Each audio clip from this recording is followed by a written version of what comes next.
Est-ce que vous croyez, ou à quel point vous croyez ou non à la chance, aux événements qui se goupillent bien dans la vie? Tant qu'on reste étriqué dans certains états de conscience, c'est comme si on restait dans notre petit village toute notre vie. Premier rêve lucide, vraiment chouette, je me dis ok, je suis en train de rêver, je ressens que je rêve et je peux le contrôler. Je peux faire apparaître ce que je veux, etc. Donc il faut que je reste déjà calme pour pas que le rêve se dissipe. Et j'ai imaginé faire du son. Je me suis entraîné pendant des heures comme ça, en auto-hypnose, et j'avais l'impression de pas le vivre vraiment. Et peut-être la fatigue, peut-être il y a eu un déclencheur, à un moment donné ça a basculé. Et en fait, ma main, c'était plus ma main, c'était une patte de chat. Et c'est arrivé à une scène finale qui était un peu choquante, mais je la racontais quand même. Au bout de l'environnement du rêve, il y avait un précipice. Je demande à une personne de venir avec moi au bord du précipice et je lui dis « Saute, tu vas voler ».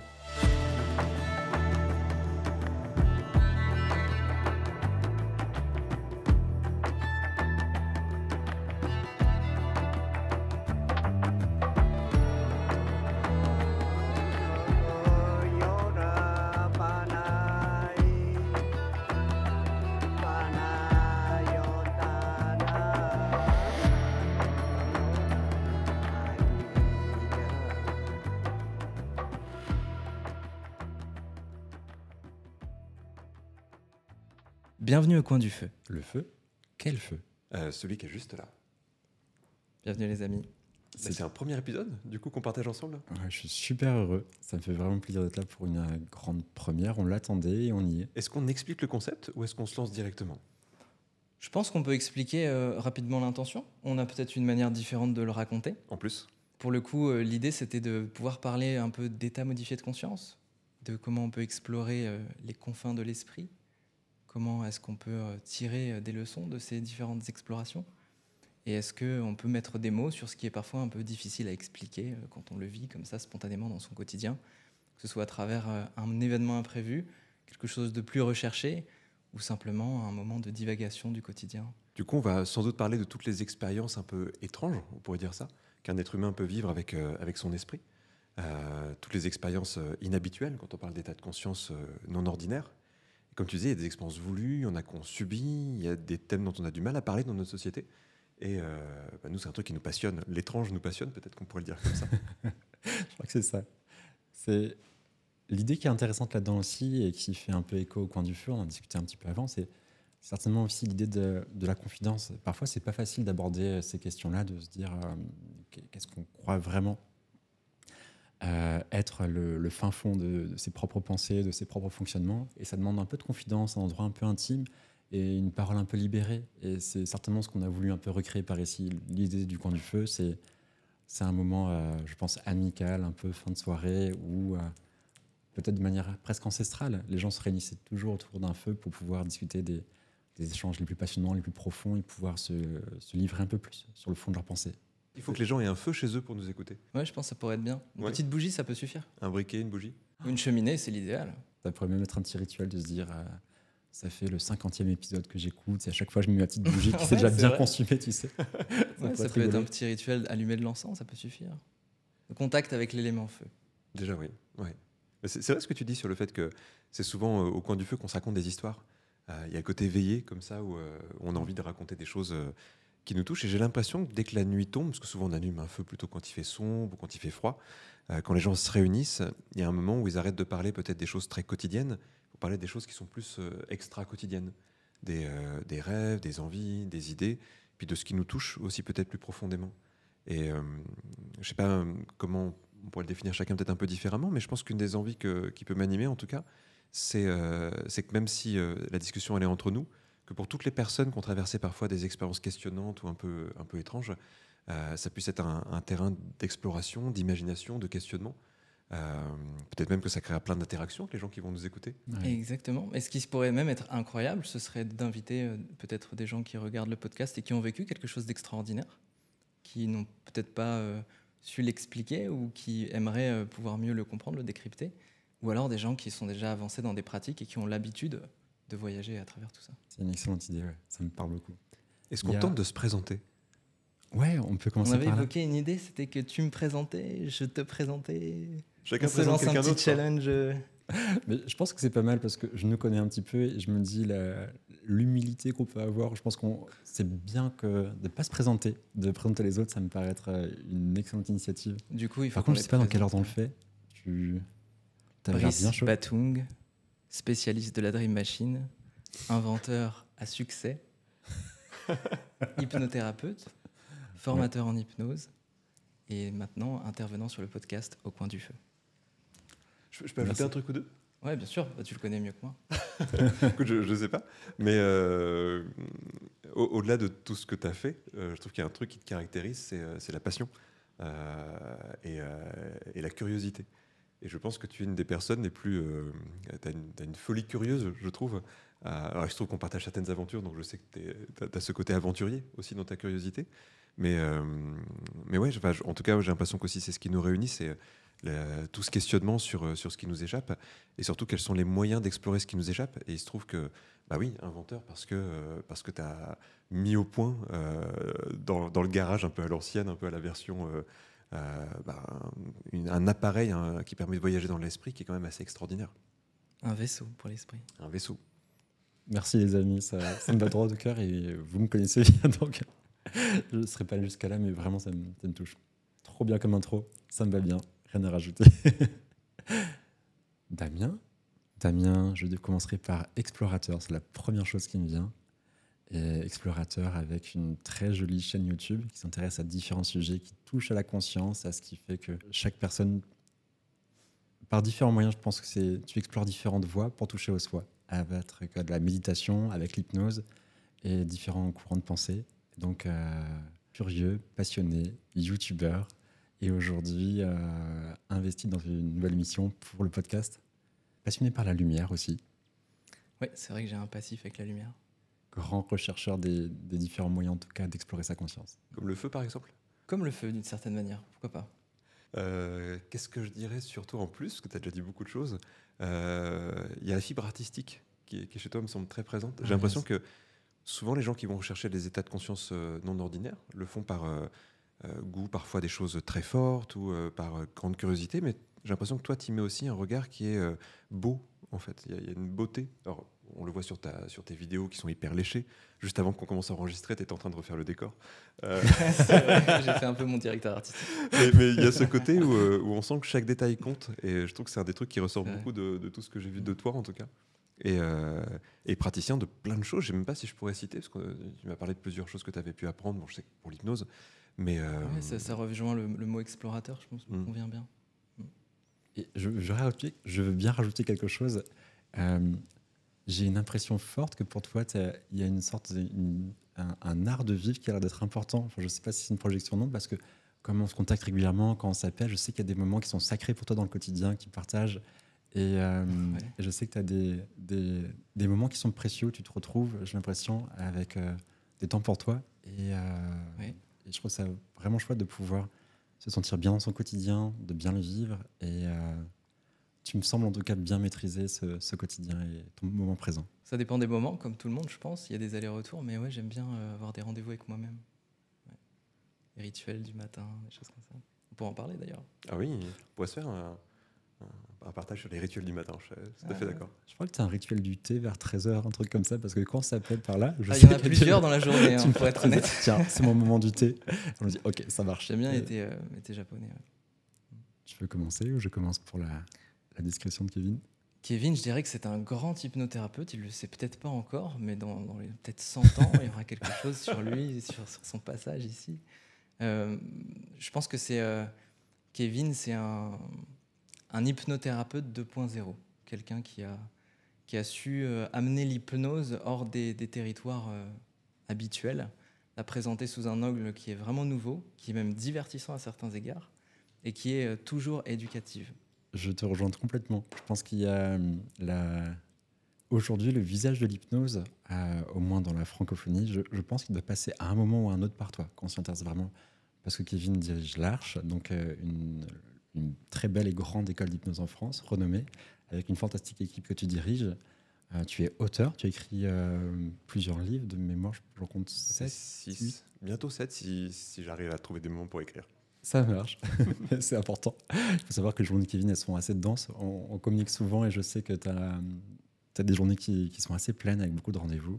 Conférencier, tu voyages aussi à différents endroits pour donner des cabinets publics et je crois que pas mal de gens te connaissent pour ça. Il y a aussi d'autres projets que tu mènes avec l'auto-hypnose, avec la belle application Psychonautes où les gens peuvent te retrouver. Des rendez-vous le mercredi matin hypnotique. Sur Instagram, ouais. Ouais, tout à fait.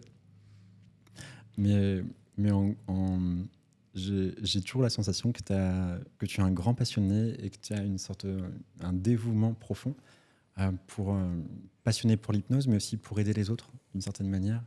Et je trouve ça très beau, ta mission de pouvoir enseigner l'hypnose, une belle hypnose très qualitative qui va permettre de rayonner à travers les futurs praticiens, qui rayonnera sur d'autres personnes. Donc tu répands, je pense, du bien-être ou quelque chose de très chouette à travers les enseignements que tu partages. Moi, je suis un grand fan des cabinets publics. Je Ça regarde fait plaisir. régulièrement les cabinets C'est vrai, publics. je savais pas. Ouais, c'est vrai. Il y a une chose qu'on peut dire aussi, c'est qu'une des raisons de ce podcast, c'est aussi de se retrouver, parce qu'on habite dans 3 régions différentes. Mhm. Et on a peu l'occasion d'être ensemble, en fait. Parce que toi, tu es à Strasbourg, toi, tu es dans la région d'Avignon. Dans le Vaucluse, oui. Dans le Vaucluse, oui. Ouais, c'est ça. Moi, je suis du côté Paris, pour l'instant, en tout cas. Donc, c'est aussi l'occasion de se réunir et de. Peut-être et que de partager. peut-être que ce podcast voyagera avec nous. Ça serait chouette, ça. Ça me serait plairait chouette. beaucoup. On peut faire au coin du feu partout. Je suis d'un feu. Et d'une caméra et quelques micros quand même. Exactement. Sinon, ce sera juste entre nous, mais du coup, c'est plus un podcast. Ce sera une bonne conversation, en tout cas.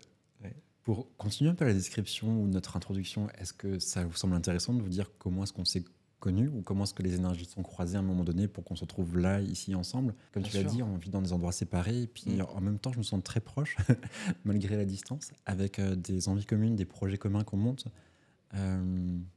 Pour vous, comment est-ce que vous pourriez décrire nos Comment est-ce que rencontres? tout a commencé? Il y a une grosse explosion, on appelle ça le Big Bang.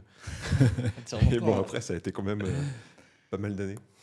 Quel a été notre Big Bang alors? La lumière. La lumière. Oh, c'est joli ça, Le comme ça. Big Bang, c'est l'arrivée de la lumière aussi. Ah, en plus, habile.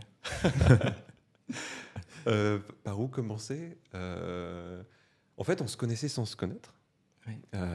Puisque mon ex-ami, en fait, te connaissait depuis quelques années déjà, m'avait parlé de toi, mais on n'avait pas eu l'occasion de se rencontrer. Et tu travaillais quelquefois avec elle sur un protocole d'accompagnement de personnes qui comprenait un dispositif qui modifiait l'état de conscience. Enfin, en fait, c'était plusieurs dispositifs qui modifiaient les états de conscience, dont l'utilisation de lampes hypnagogiques. Et moi, c'est la première fois que j'ai entendu parler, en tout cas, de toi, c'était comme ça. C'était il y a une dizaine d'années, je pense. Oui, ça passe. Ça passe, ouais. Tout a commencé avec une expérience assez forte que j'ai vécue, alors que j'accompagnais régulièrement des séances de méditation. Et j'avais déjà un questionnement en arrière-plan qui était comment est-ce qu'on peut faciliter l'entrée pour une personne dans un état de conscience qui se rapprocherait de la présence, puisque c'est un peu ce qu'on cherche à faire quand on fait de la méditation, être présent, ça peut aider. Et je me rendais compte que c'était pas forcément facile juste à la voix, je me sentais pas toujours assez habile pour accompagner toute la salle vers cette présence. Alors je réfléchissais à des techniques qui pourraient me permettre de créer justement une atmosphère hypnagogique. Et à la suite d'une expérience assez forte, qui m'a beaucoup transformé, je me suis orienté vers une recherche qui était un peu axée sur les effets qu'on peut obtenir lorsqu'on vit une expérience psychédélique. Et c'est comme ça que j'ai trouvé cette lampe hypnagogique qui est non invasive et qui permet justement d'induire un état de transe qui est proche de ce qu'on peut vivre lorsqu'on a vécu une expérience psychédélique. Et donc ça, c'est le début de l'histoire. C'est le début de l'histoire. Parallèlement à ça, nous, ça fait une dizaine d'années aussi qu'on se connaît dans l'hypnose. Et il y a quelques années, on a monté une boîte ensemble. Exactement. Et on est toujours associés aujourd'hui. On a fait un truc qui normalement est déconseillé, c'est qu'on a fait une boîte à 50-50. C'est vrai. Et moi, on me l'a déconseillé et, pour d'autres histoires avant. Et en même temps, je trouve que c'est une histoire d'énorme confiance. Parce que j'ai toujours l'impression que s'associer dans une société, c'est comme un mariage, même plus fort qu'un mariage, je pense. Au fond, ouais. C'est vrai. Et il y a des sacrés enjeux, et puis ça demande de bien s'entendre. Et le 50-50, je pense que ça demande une véritable confiance, parce que ça peut bloquer, si jamais on ne se mettait pas d'accord, ou ça va obliger à forcer une discussion. Et je crois qu'on a traversé des grosses tempêtes jusqu'à là, pas liées à nous, mais liées au contexte extérieur. Et à chaque fois qu'il a fallu prendre des décisions, etc., enfin, j'ai toujours, mais vraiment du fond du cœur, beaucoup apprécié nos échanges, la confiance qu'on se faisait, et le fait de pouvoir s'écouter et puis prendre des décisions en faisant attention à l'autre. Et on a bien navigué là-dedans jusqu'à présent, et très confiant en tout cas pour la suite. Donc on a créé cette société en 2019. Ah oui, c'est déjà 2019. C'est 2019, ouais, je c'est crois. avant le C'était Covid, ouais. les premières bribes. Et après, il y a eu le temps d'incuber le projet réellement. C'était quelle société que vous avez créée? Société secrète. Elle fait quoi, cette société Elle était exactement? secrète en 2019. Elle crée des lampes hypnagogiques. Ah, tiens. Surprise. En fait, pour l'histoire, si je résume un petit peu, c'est un chouïa avant. J'aime bien en parler, parce que je trouve ça fascinant. Je ne sais pas si je le transmets vraiment, mais pour moi, la première étincelle, pour reprendre la métaphore du Big Bang, ça a commencé avec un like sur Facebook. Et il y avait une personne qui a liké en disant tiens, la photostimulation, et puis un article sur la photostimulation. Et donc, je vois ces petites suggestions et je fonce dessus. Et je m'intéresse à la photostimulation, je vois ce qui existe et je me renseigne un petit peu. Et là, du coup, je commence à tomber vraiment, c'est comme Alice au Pays des Merveilles, je tombe dans le trou, dans le terrier du lapin. Et jusqu'au point où finalement je m'approprie la technologie, je comprends là où on peut aller, qu'est-ce qu'on peut construire. Et, donc, et c'est là que cette histoire est née à Kevin, parce que je lui en parle. Mais ce premier like que je vois sur Facebook, c'était Kevin, qui likait justement quelque chose qui était lié à ça. Donc la boucle est bouclée d'une certaine manière, parce que la première étincelle, elle vient de toi quelque part. Et on s'est vite retrouvés, et je me souviens très bien, c'était un soir à Strasbourg, tu venais pour un cabinet public, et puis on discutait ensemble dans la rue en marchant vers un resto. Et on parle de ce projet, et je te dis, tiens, il y a ça qui m'anime en ce moment, et naturellement, je sais plus trop, je crois que tu me dis, où t'en es, on a discuté, naturellement on a su qu'on pouvait créer quelque chose ensemble. Pour moi, c'était vraiment le moment où il y a eu un grand souffle sur des braises. Je continue avec la métaphore du feu.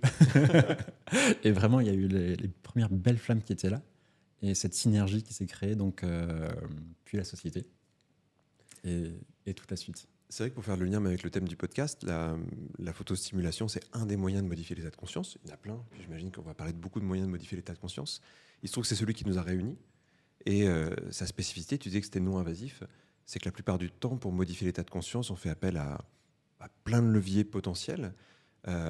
Et pour atteindre des états de ce type-là, souvent, les gens vont passer par des expériences dites chamaniques, qui ne sont pas forcément autorisées en France, pour le coup, mais qui existent dans plein de pays pour lesquels c'est leur tradition, c'est leur culture. Et comme en France, on n'est pas très à l'aise avec cette notion-là, la photostimulation, les lampes hypnagogiques sont peut-être le moyen le plus proche de ça qu'on peut trouver. Et j'ai l'impression que c'est ce qui nous a animés en fait, dans cette sensation qu'il y avait quelque chose à creuser dans tout ça. Oui, tout à fait. Je ne sais pas ce que vous en pensez, et ça peut permettre peut-être d'embrayer aussi un petit peu, quoi qu'il y ait encore des synergies sur comment on s'est croisés, mais il y a cette idée-là de trouver différentes... Je pense qu'il y a toujours eu plusieurs voies pour arriver vers un point central, qui est la connaissance de soi, qui est le fonctionnement profond, inconscient. Et il y a des pratiques qui sont ancestrales, chamaniques. Il va y avoir aujourd'hui même des choses qui ont été parfois un peu arrachées à des traditions, parfois reprises. Quand on parle de méditation, du yoga, qui peut être un peu plus en terme, certains yogas. Et l'hypnose est une voie royale pour moi pour aller vers des fonctionnements inconscients. Et il y a les lampes hypnagogiques, du coup, qui permettent ça. Et je pense profondément que chacun a peut-être une sensibilité pour trouver sa voie pour y aller, que ce soit avec une technique hypnotique, que ce soit en partant au Pérou pour aller rencontrer un chaman et prendre des plantes qui vont permettre de vivre une expérience forte.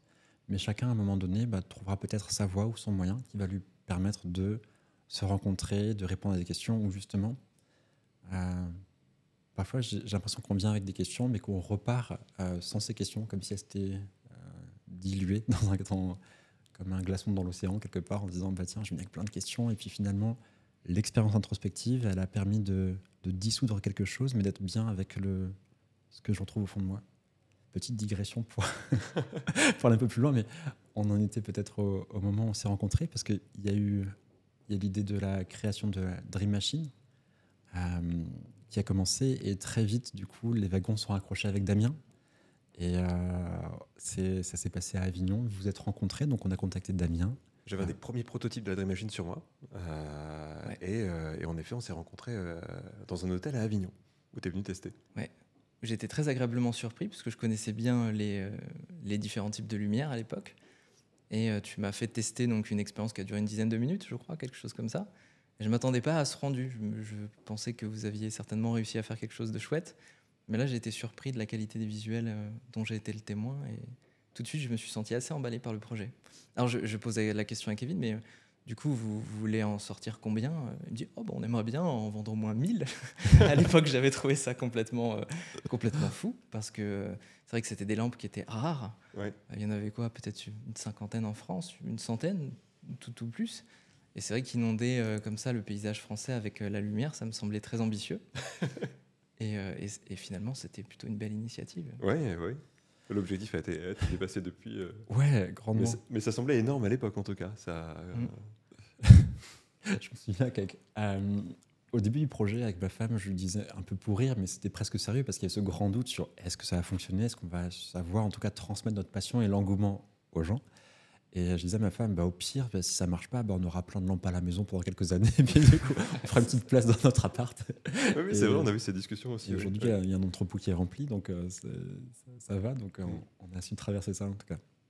Ce qui était curieux, c'est que de mon côté, pendant toutes ces années, parce que vous parlez de 2019, après le moment où tu m'as contacté, je pense que c'était 2020, 2021, ouais. Il s'est écoulé du temps. Et j'ai été pendant longtemps un peu un praticien de la lampe, tu vois. J'ai même eu jusqu'à un petit cabinet à Paris, à côté de la place Vendôme, où je recevais pour faire des séances de photostimulation. Et en fait, au moment où tout se passait très bien pour moi, j'ai eu un petit accident. Je me suis fracturé le pied. Et j'ai été dans l'incapacité de faire quoi que ce soit. C'est-à-dire, du jour au lendemain, je ne pouvais plus déplacer mon matériel. Je ne pouvais plus aller donner des séances de méditation. Je ne pouvais plus rien organiser de ce que je faisais. Et c'est là que j'ai créé ma chaîne YouTube. Et c'est comme ça que tu m'as contacté. Parce que oui. Toi, tu m'as contacté via YouTube, en fait. Donc, il y a eu tout ce chemin en parallèle où finalement, je m'étais dit, la lumière, finalement, ça s'est un peu éloigné de moi. Peut-être qu'un jour, ça reviendra. Et j'espérais que ça revienne d'une certaine manière. Et c'est revenu d'une jolie façon. Des fois, c'est drôle parce qu'il peut y avoir des... Je vais faire différemment. Je pose la question comme ça, mais est-ce que vous croyez, ou à quel point vous croyez ou non, à la chance, aux événements qui se goupillent bien dans la vie? Je ne sais pas si j'appellerais ça de la chance. Je dirais que c'est plus comme une forme de fluidité ou comme s'il y avait un océan de possibilités qui se présentent et puis en fonction de la manière avec laquelle on pose notre attention dessus, on peut choisir d'y aller ou pas, tu vois. C'est comme un... Ouais. Ça me parle bien. Ouais. C'est une des grandes questions dans les gens qui explorent un peu ces notions-là. C'est la notion du libre arbitre. Est-ce qu'en fait, il y a des choses qui convergent? Est-ce qu'il y a quelque chose qui nous guide? Est-ce qu'il y a quelque chose qui fait qu'il y a une sorte de destin, on pourrait dire ça comme ça? Ou est-ce que c'est un peu du hasard et à ce moment-là, il y aurait vraiment de la chance? Ou pas? J'ai l'impression que si on prend à grande échelle, statistiquement, je ne crois pas vraiment qu'il y ait de la chance. Par contre, j'ai l'impression qu'on peut s'exercer à voir les opportunités, à les saisir, à les rencontrer. Oui. Il y a un auteur que j'aime bien, c'est Carlos Castaneda, qui raconte dans son initiation avec un sorcier, un chaman du Mexique, qui lui dit: on a tous le même centimètre cube de chance, il faut juste être prêt à le saisir quand il passe. Oh. Et j'aime bien cette idée qu'en fait, lui, il lit ça à une notion qu'il appelle l'impeccabilité. L'impeccabilité, c'est être présent à ce qu'on vit, c'est être en accord avec ce qu'on vit. Et que dans ce mode de fonctionnement, ça va donner l'impression qu'on a de la chance parce qu'en fait, on va être ouvert à ce qui vient. On ne va pas être bridé par des croyances comme des œillères qui nous enfermeraient. Et on va pouvoir saisir les choses. Plein de fois, on s'est dit dans notre aventure qu'on rencontrait toujours les bonnes personnes au bon moment. Et oui. Moi, profondément, j'ai cette croyance que quoi que je fasse, je rencontrerai les bonnes personnes au bon moment, que les choses vont bien se réaliser. Je sais qu'elle n'est pas rationnelle, cette croyance-là. Mais du coup, ça m'oblige, pour la valider, à faire ce qu'il faut, quelque part. Donc je trouve que c'est un joli moteur, ce genre de croyance. Ouais, c'est une belle croyance. Je confirme. C'est bien de la développer. Parce que c'est vrai qu'on parfois on peut se brider, on peut aussi avoir l'impression qu'on n'a pas de chance, croire qu'on n'a pas de chance. Et quelque part, c'est se fermer à la possibilité d'utiliser ce centimètre cube. Il y a une expérience qui a été faite. Je crois qu'on parle de... Vas-y. La même? Non, c'est possible. Je suis quasiment sûr, avec un journal et des étudiants. Oui, c'est ça. Václavic. C'est une des grandes têtes pensantes de ce qu'on appelle l'école de Palo Alto, Paul Václavic. Je ne sais plus dans quel bouquin il raconte ça. De toute façon, je conseille ses livres, c'est un type assez génial. Ça a été repris dans Cialdini, de toute façon, et c'est un des exemples sur les croyances, je crois. En tout cas, il y a l'idée de faire à des personnes qui font l'étude, c'est une étude de psychologie, un trajet. Et il va se passer plusieurs choses sur le trajet, mais un des éléments marquants, c'est qu'il y a un billet de $5 qui est, donc ça passe aux États-Unis, qui est un peu posé sur le côté du chemin. Et les gens doivent passer sur ce chemin. Et en fait, on essaie de mesurer la corrélation entre les personnes qui vont trouver le billet, qui n'est pas caché, qui est un peu visible quand même, et est-ce que les gens qui croient avoir de la chance ou pas ça va influencer quelque chose. Et la statistique, alors j'ai plus les chiffres, je ne sais pas si tu les as, mais c'est qu'en effet, les gens qui pensent avoir de la chance trouvent beaucoup plus le biais que les autres. Et je trouve ça génial. C'est excellent. Je pensais à une autre expérience, mais c'est exactement le même principe. Ça révèle en tout cas le même mécanisme. C'était son auto-évaluation à être chanceux ou non. Alors, dans une classe d'étudiants qui étudient la psychologie, le professeur demande d'abord à la classe de diviser en deux groupes, les chanceux, les non chanceux, mais selon sa propre évaluation, et distribue, je vais peut-être mal le dire, je vais essayer de le faire au fil, mais un journal dans lequel il faut repérer un certain nombre d'images.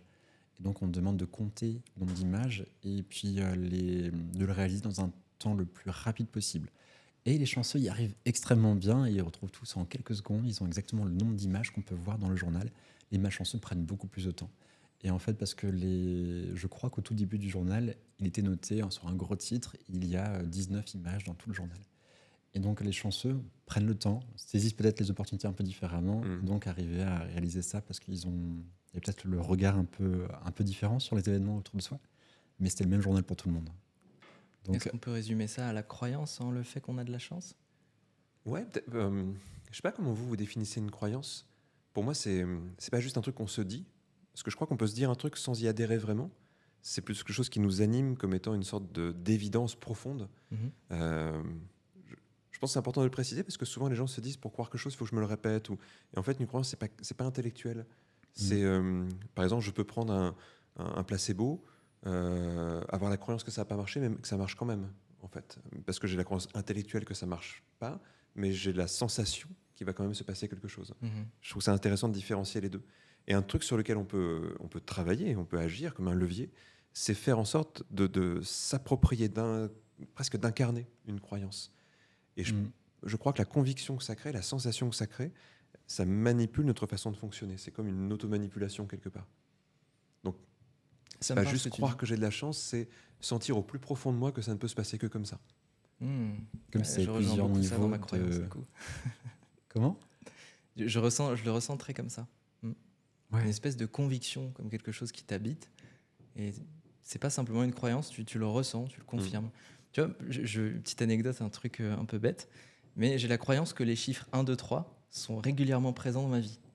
Ça sert à rien, à part m'apporter un enthousiasme, une espèce de joie, comme s'il y avait quelque chose, je sais pas, ça peut être en fonction de chacun son langage, l'univers, ou le fait d'avoir une présence, comme une présence invisible, et je vois régulièrement ces chiffres.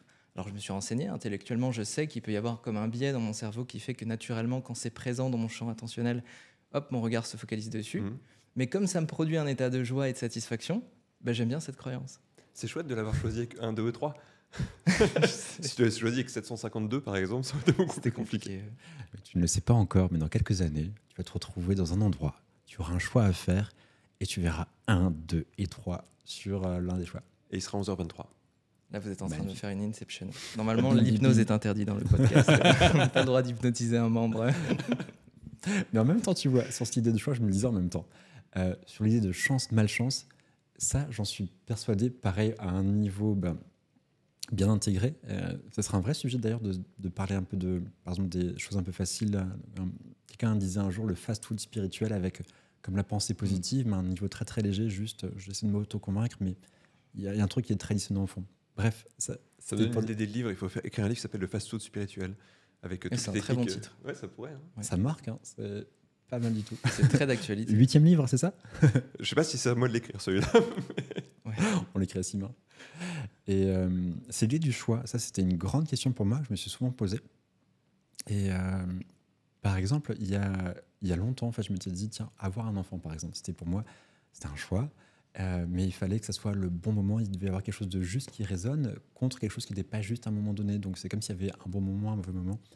Et les choses, elles ont souvent été par le passé découpées dans ma tête de manière binaire avec des choses bonnes à faire, pas bonnes à faire, des bons choix, des mauvais choix.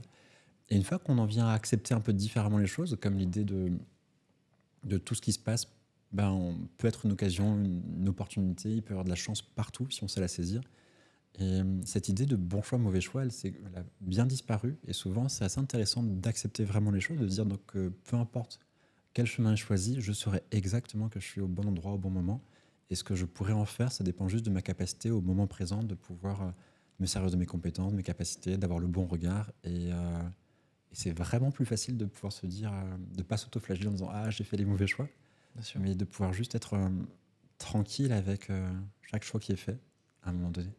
Je rebondis là-dessus. Je suis en train de préparer, si tout va bien, un livre sur la question de la volonté, du libre arbitre et tout ça. Donc, je me nourris d'anecdotes sur ça. Oui. Il y a un truc, alors je ne sais pas si vous savez ça, moi j'ai découvert ça récemment. C'est que la notion de libre arbitre, elle est très récente dans l'humanité. Elle est encore minoritaire au sein de l'humanité aujourd'hui. C'est-à-dire que je pense qu'aujourd'hui, là on est en France, on est à Paris, si on arrête 100 personnes dans la rue, qu'on leur demande est-ce que vous croyez avoir du libre arbitre, je crois qu'une très grande majorité des gens va répondre oui. Et en fait, ma conviction, jusqu'à très peu de temps, c'était que ça avait toujours été comme ça. En fait, je ne m'étais pas posé cette question-là. Et en fait, quand on remonte un peu à l'origine de cette notion-là, on s'aperçoit qu'elle arrive avec l'ère chrétienne, la notion de libre arbitre, et qu'elle est liée à la notion de culpabilité. En fait, avant ça, dans quasiment la totalité des cultures, est arrivé ce qui devait arriver. On le retrouve encore aujourd'hui dans le monde musulman avec Inch'Allah. Ça arrivera ce qui devra arriver, si Dieu le veut, etc. Mais il y a eu un changement qui avait un peu les prémices déjà dans la Grèce antique, avec l'idée du héros qui essaie de lutter contre son destin, qui n'arrive en général pas dans cette civilisation-là. Donc c'est pas encore une civilisation de libre arbitre. Mais quand arrive la religion chrétienne, il y a l'idée que l'être humain peut faire des choix. Donc il peut faire des choix qui sont mauvais, donc il peut pécher, entre guillemets, ce qui amène la notion de culpabilité. Et en fait, il n'y a pas de notion de culpabilité sans notion de libre arbitre. Si j'ai pas de choix, je peux pas commettre d'erreur, en fait, quelque part. Donc culturellement, ces deux notions, elles arrivent à peu près dans cette époque-là de l'humanité. Je trouve ça génial, j'avais jamais réfléchi à ça. Mais ça veut dire qu'une émotion, ce sentiment ou émotion n'existait pas auparavant, où il semblerait, en tout cas les historiens racontent que le sentiment de culpabilité était quelque chose d'assez inexistant avant la notion du libre arbitre très développée. Ouais. Mais ça paraît logique aussi. Si je n'accomplis qu'un destin qui ne dépend pas de moi, si j'ai un chemin tout tracé, alors je ne suis pas responsable de mes actes, donc je n'ai pas de raison de me sentir coupable. Je ne sais pas ce que ça vous évoque. C'est un peu déroutant parce que c'est vrai que souvent quand on parle du libre arbitre, il y a vraiment une volonté de fusionner avec sa capacité à choisir. Et de ce que j'en ai compris et de la plupart des échanges que j'ai eus sur ce sujet, en général, dans les conversations, on a plutôt des personnes qui ont envie d'avoir un libre arbitre. Si tu leur poses la question, elles vont plutôt être attachées au fait de pouvoir choisir. Tu ne penses pas que c'est une notion très occidentale ? C'est probablement une notion très occidentale, effectivement. Mais j'ai un problème parce que quand j'essaie d'y penser, je me dis, mais tu as la notion de bien et de mal qui semble être universelle. Tu te dis, si ça me paraît être presque inné, on sait naturellement ce qui peut être bien ou mal. Et si on fait quelque chose de mal, même par inadvertance, et je blesse quelqu'un sans le vouloir, j'ai l'impression que c'est quelque chose d'inné pour la plupart des gens de pouvoir se dire, j'ai créé du tort quelque part, donc je peux m'en vouloir. Et ouais, il y a une sorte de destinée là-dedans. Mais c'est pas de l'empathie. Est-ce que c'est pas de l'empathie, de la compassion ? Je sais pas, je projette, mais je me dis naturellement, j'imagine même un enfant, tu vois, qui pourrait créer du tort à quelqu'un. Et je pense qu'il est capable de s'en vouloir à un moment donné. Et parce que lui, il n'aurait peut-être pas encore la notion ni même du libre arbitre, etc. J'ai quand même je sais pas le mettre un peu en relief, mais c'est un bon débat. Moi, mon intuition, c'est que c'est très culturel. C'est que cette morale-là, elle est tellement dans notre culture qu'on a l'impression qu'elle est innée.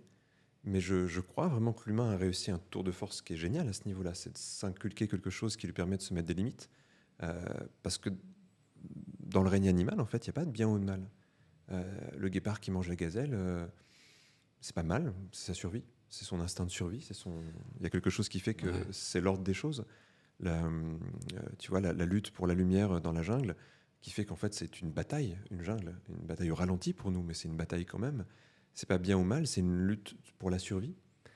Et ma conviction, c'est que l'être humain, il est un animal comme un autre, avec une grande lutte pour la survie, mais que sa complexité lui a permis de transcender quelque chose, et grâce à son imagination, grâce à son empathie, de mettre en place des garde-fous, et d'inventer cette notion. Je ne sais pas si c'est une invention, si elle est vraie ou fausse, la notion de libre arbitre.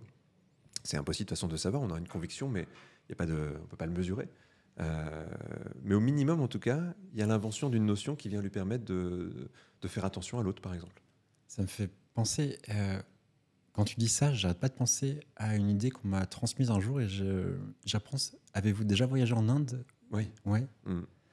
Je n'y ai jamais voyagé, mais on m'a transmis, tu me diras si tu l'as ressenti comme ça, que une des, une des croyances spirituelles qui semble être commune, c'est celle de la destinée, de la réincarnation et d'un chemin qui peut tout tracer, qui permet d'accepter parfois des choses qui, pour nous, occidentaux, peuvent être très marquants, choquants, mais parce qu'il y a peut-être... j'espère que j'ai bien le dire parce que c'est peut-être un peu touchy, mais des personnes qui pourraient ne croire que quelqu'un qui souffre à un moment donné, bah c'est son karma, c'est sa destinée, donc c'est ok de l'accepter parce qu'il doit traverser ça à un moment donné. Là où peut-être que dans une autre société, on pourrait le voir différemment, avoir une autre empathie, croire au fait que bah, c'est un drame, donc on peut changer l'ordre des choses en l'aidant ou en mettant quelque chose en place. Là où cette croyance culturelle, spirituelle, permet en tout cas d'accepter peut-être ce qui pourrait être inacceptable pour quelqu'un d'autre. D'ailleurs, c'est intéressant parce que l'acceptation, ça fait partie des thérapies cognitivo-comportementales aujourd'hui. Et c'est important pour se libérer d'une souffrance de pouvoir l'accepter dans un premier temps. Et donc, cette idée que les choses, je peux tout contrôler, que je peux maîtriser ce qui m'arrive, que le destin, j'y crois pas trop parce que je suis capable de tout gérer, en fait, elle nous éloigne aussi de la capacité à accepter qu'il y a des profondes vertus thérapeutiques. Ouais. Donc, je pense qu'il y a comme un juste milieu, je ne sais pas comment on peut se positionner, entre ce qui nous appartient, puisque évidemment on déplace notre attention quelque part, donc on choisit de faire des projets, on a en tout cas le sentiment de choisir, et il y a certainement aussi tout un champ des possibles qui se présente à nous, qu'on peut saisir ou pas. Et là je trouve que des croyances comme le karma ou comme la réincarnation, tout ça, ça donne beaucoup de grandeur et une perspective individuelle qui peut être parfois un peu étriquée. Je trouve que c'est une belle vision en fait. Il y a peut-être un équilibre à trouver entre les deux. Dans l'idéal, oui, je pense. C'est comme s'il y avait une opposition entre capacité de changer ou capacité d'accepter. Et je pense que j'ai l'impression que dans notre monde occidental, il y a beaucoup de gens qui vont plutôt vers l'idée de je prends en main mon destin. Là, c'est la culture américaine, elle est peut-être le paroxysme de ça, avec le mythe du self-made man, de la sensation de voilà, j'agis. C'est la culture protestante même, je pense, qui est plutôt à l'origine de ça, avec l'idée même que si je fais des bonnes choses, je serai récompensé. C'est pas de la chance, c'est la conséquence de mes actes. Et en même temps, c'est ça qui a donné le développement personnel. En fait, ça naît de là, avec l'idée que je peux régir ma vie, je peux tout faire dans ma vie. Et en même temps, on en revient parce que ça crée aussi des dépressions profondes, ce truc-là. Parce qu'évidemment que la réalité n'est pas si simple que ça. C'est pas parce qu'on a même des outils pour changer ses comportements, agir sur ses émotions et tout ça. Je pense que c'est bien que ces outils se développent. Ils ont pu se développer grâce à ça. Mais les limites, c'est qu'à un moment donné, il y a un principe aussi d'une réalité dans laquelle on vit. Et qui fait qu'une personne va peut-être pas pouvoir vraiment tout faire ou tout vivre. Et s'il n'y a aucune forme d'acceptation, on le voit aujourd'hui dans les cabinets de thérapie, voire de psychiatrie, parce que ça donne aussi ce qu'on appelle de la déréalisation, des gens qui se coupent du monde parce que le monde ne reflète pas la croyance qu'ils avaient, qu'ils étaient capables de le changer, de le plier à leur volonté. Comme un disjoncteur. Oui. Il y a une déconnexion, c'est vrai. Et justement, c'est très culpabilisant. C'est un cercle vicieux de la culpabilité. Ah bah oui, parce que si tu n'as pas réussi, c'est que tu n'as pas fait assez d'efforts. C'est là que c'est ambivalent, parce que, je ne sais pas vous, hein, moi, il y a une partie de moi qui trouve belle l'idée du mérite, c'est-à-dire je fais quelque chose et j'en tire les conséquences, j'en récolte les fruits. Et en même temps, j'en vois aussi les limites, parce que j'ai la sensation qu'à dire aux gens que leur vie, ils l'ont mérité, j'ai l'impression que c'est hyper culpabilisant.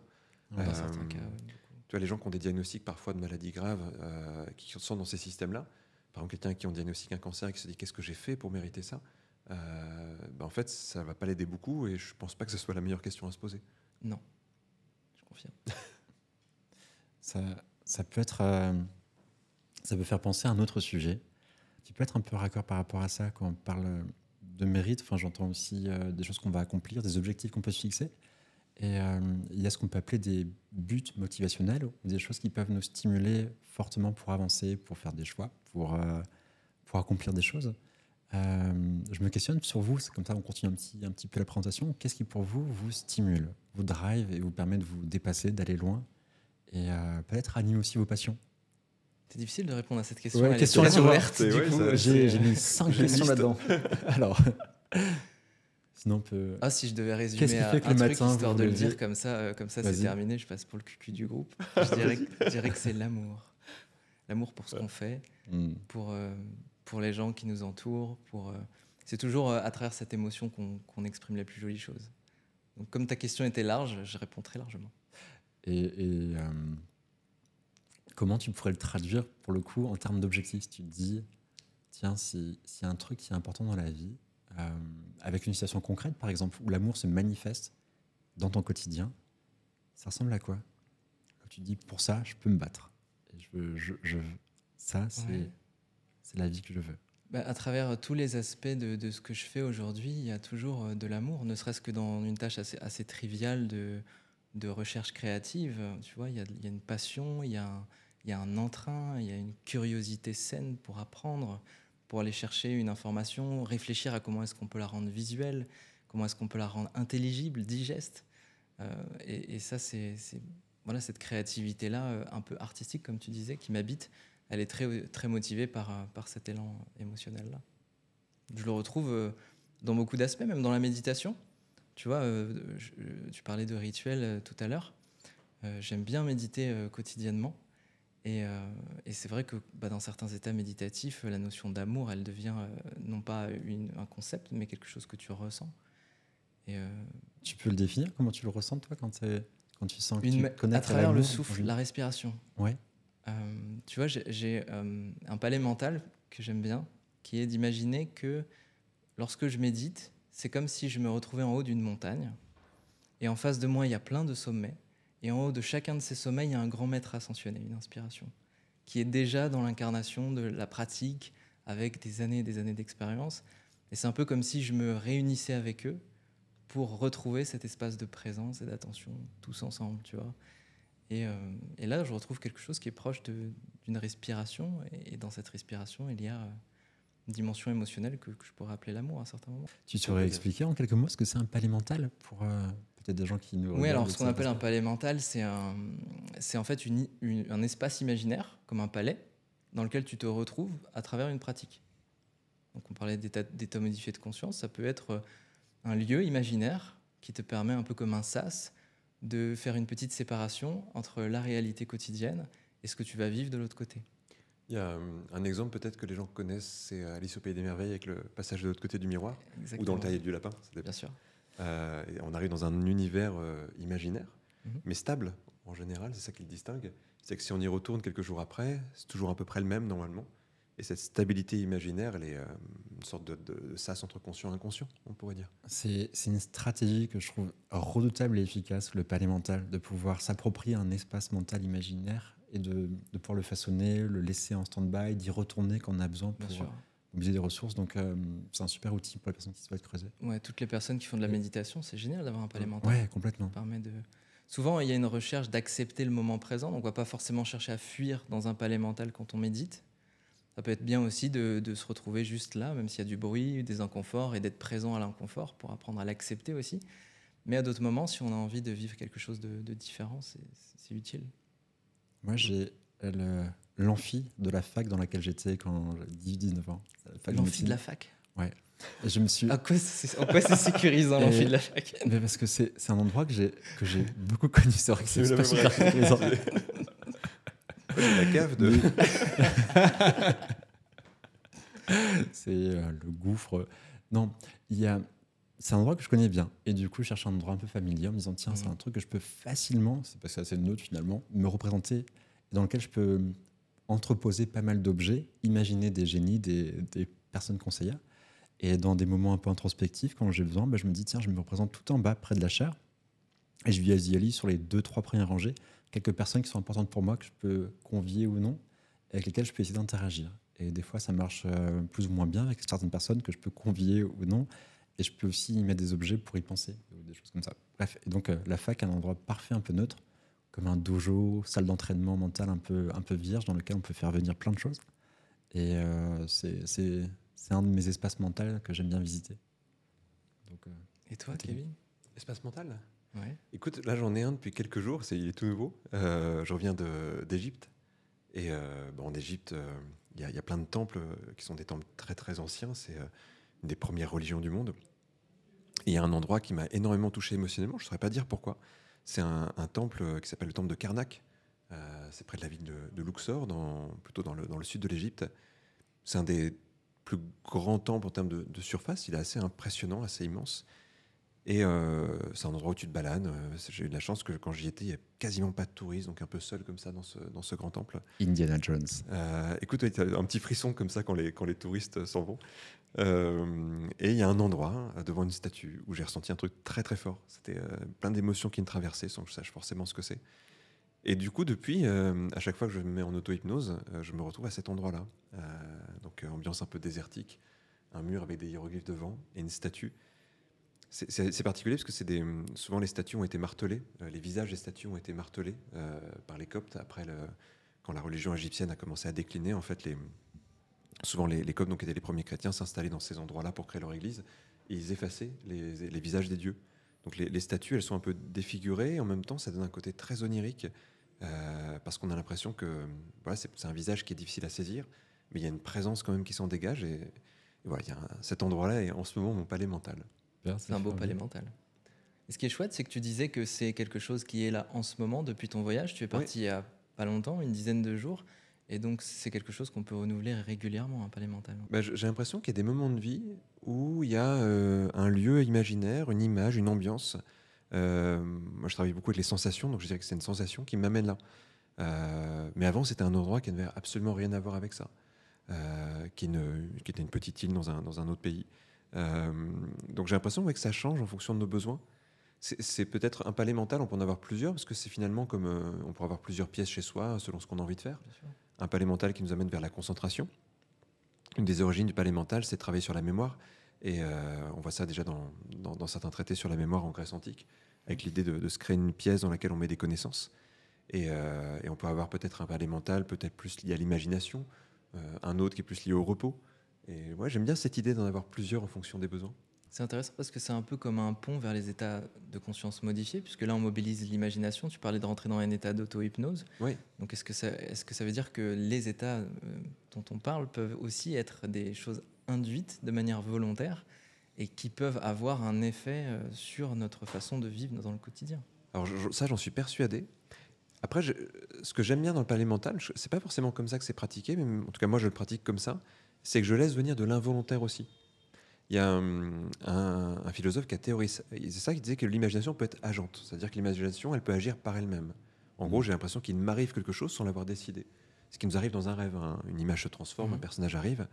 Et je trouve que dans un palais mental, laisser un endroit où quelque chose va venir, et ça crée une interaction entre du volontaire et de l'involontaire, c'est un truc qui me parle beaucoup. Et là, pour moi, on rentre vraiment dans un état de conscience très modifié. C'est drôle de se rencontrer soi-même. Il y a une double porte ouverte. Ouais.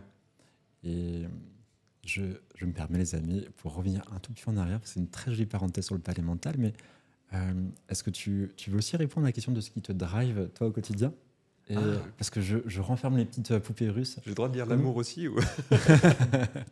Ce serait très original que tu le dises aussi à ta manière. Ok.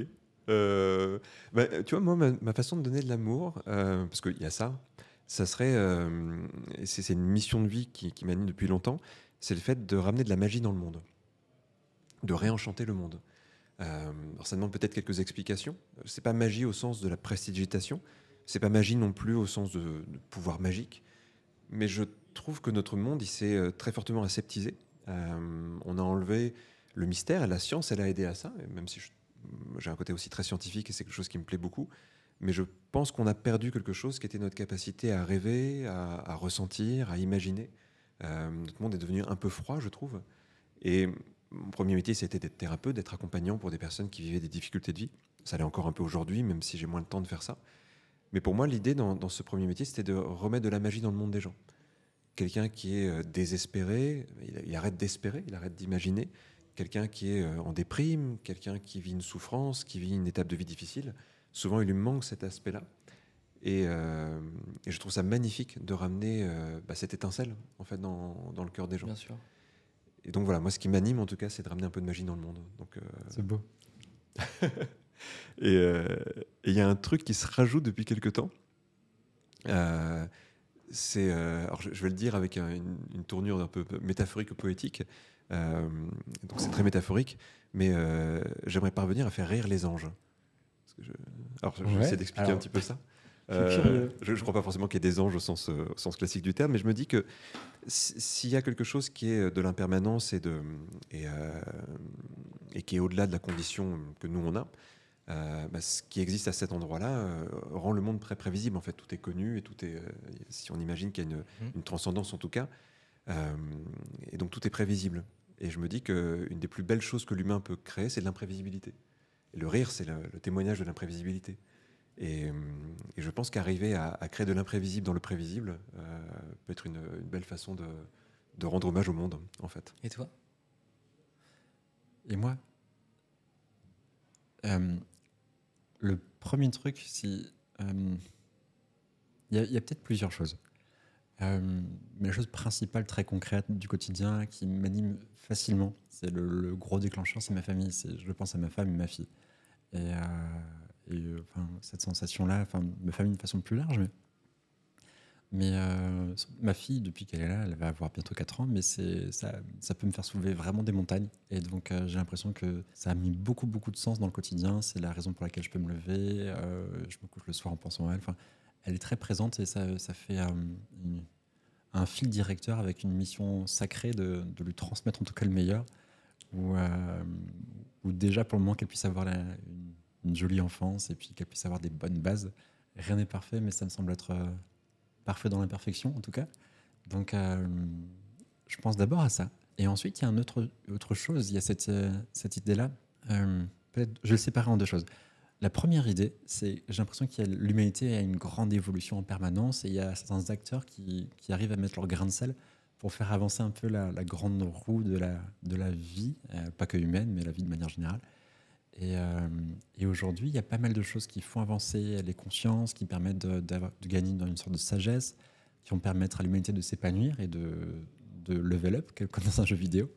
Et j'ai l'impression qu'on doit tous être acteurs de ça, à un instant donné, avec parfois une petite idée, une petite braise. Je reviens sur la métaphore de la flamme, mais on est vraiment, je crois profondément qu'on est tous capables, en tout cas, avec un peu de passion, de faire quelque chose de beau qui va apporter à beaucoup. Et par exemple, avec la Dream Machine, peut-être qu'il y aura d'autres projets encore par la suite, pour moi, c'est quelque chose qui peut amener à une très grande échelle un peu plus de bien-être, peut-être certaines questions de vie qui vont pouvoir faire changer des destinées, si la destinée existe vraiment, mais en tout cas qui va pouvoir apporter au plus grand nombre. Et je trouve la mission très noble, et je pense qu'il faut la prendre avec une grande humilité, mais ça me semble être une méga mission trop bien. Je dis mission parce que je pense au côté jeu vidéo. Pour moi, la vie, je la vois aussi comme un jeu, c'est très souvent de plus en plus. Et de prendre les choses de moins en moins au sérieux, ça me motive de plus en plus de m'amuser et de voir les dramas, pas trop comme des dramas, de me dire c'est des péripéties, mais tout ça, c'est juste un très joli jeu auquel on joue tous. On peut s'y impliquer de plein de manières, mais le fait d'accepter que c'est juste une aventure, tout ça, du début à la fin, peut-être au-delà ou avant, je ne sais pas, on peut le faire en s'amusant.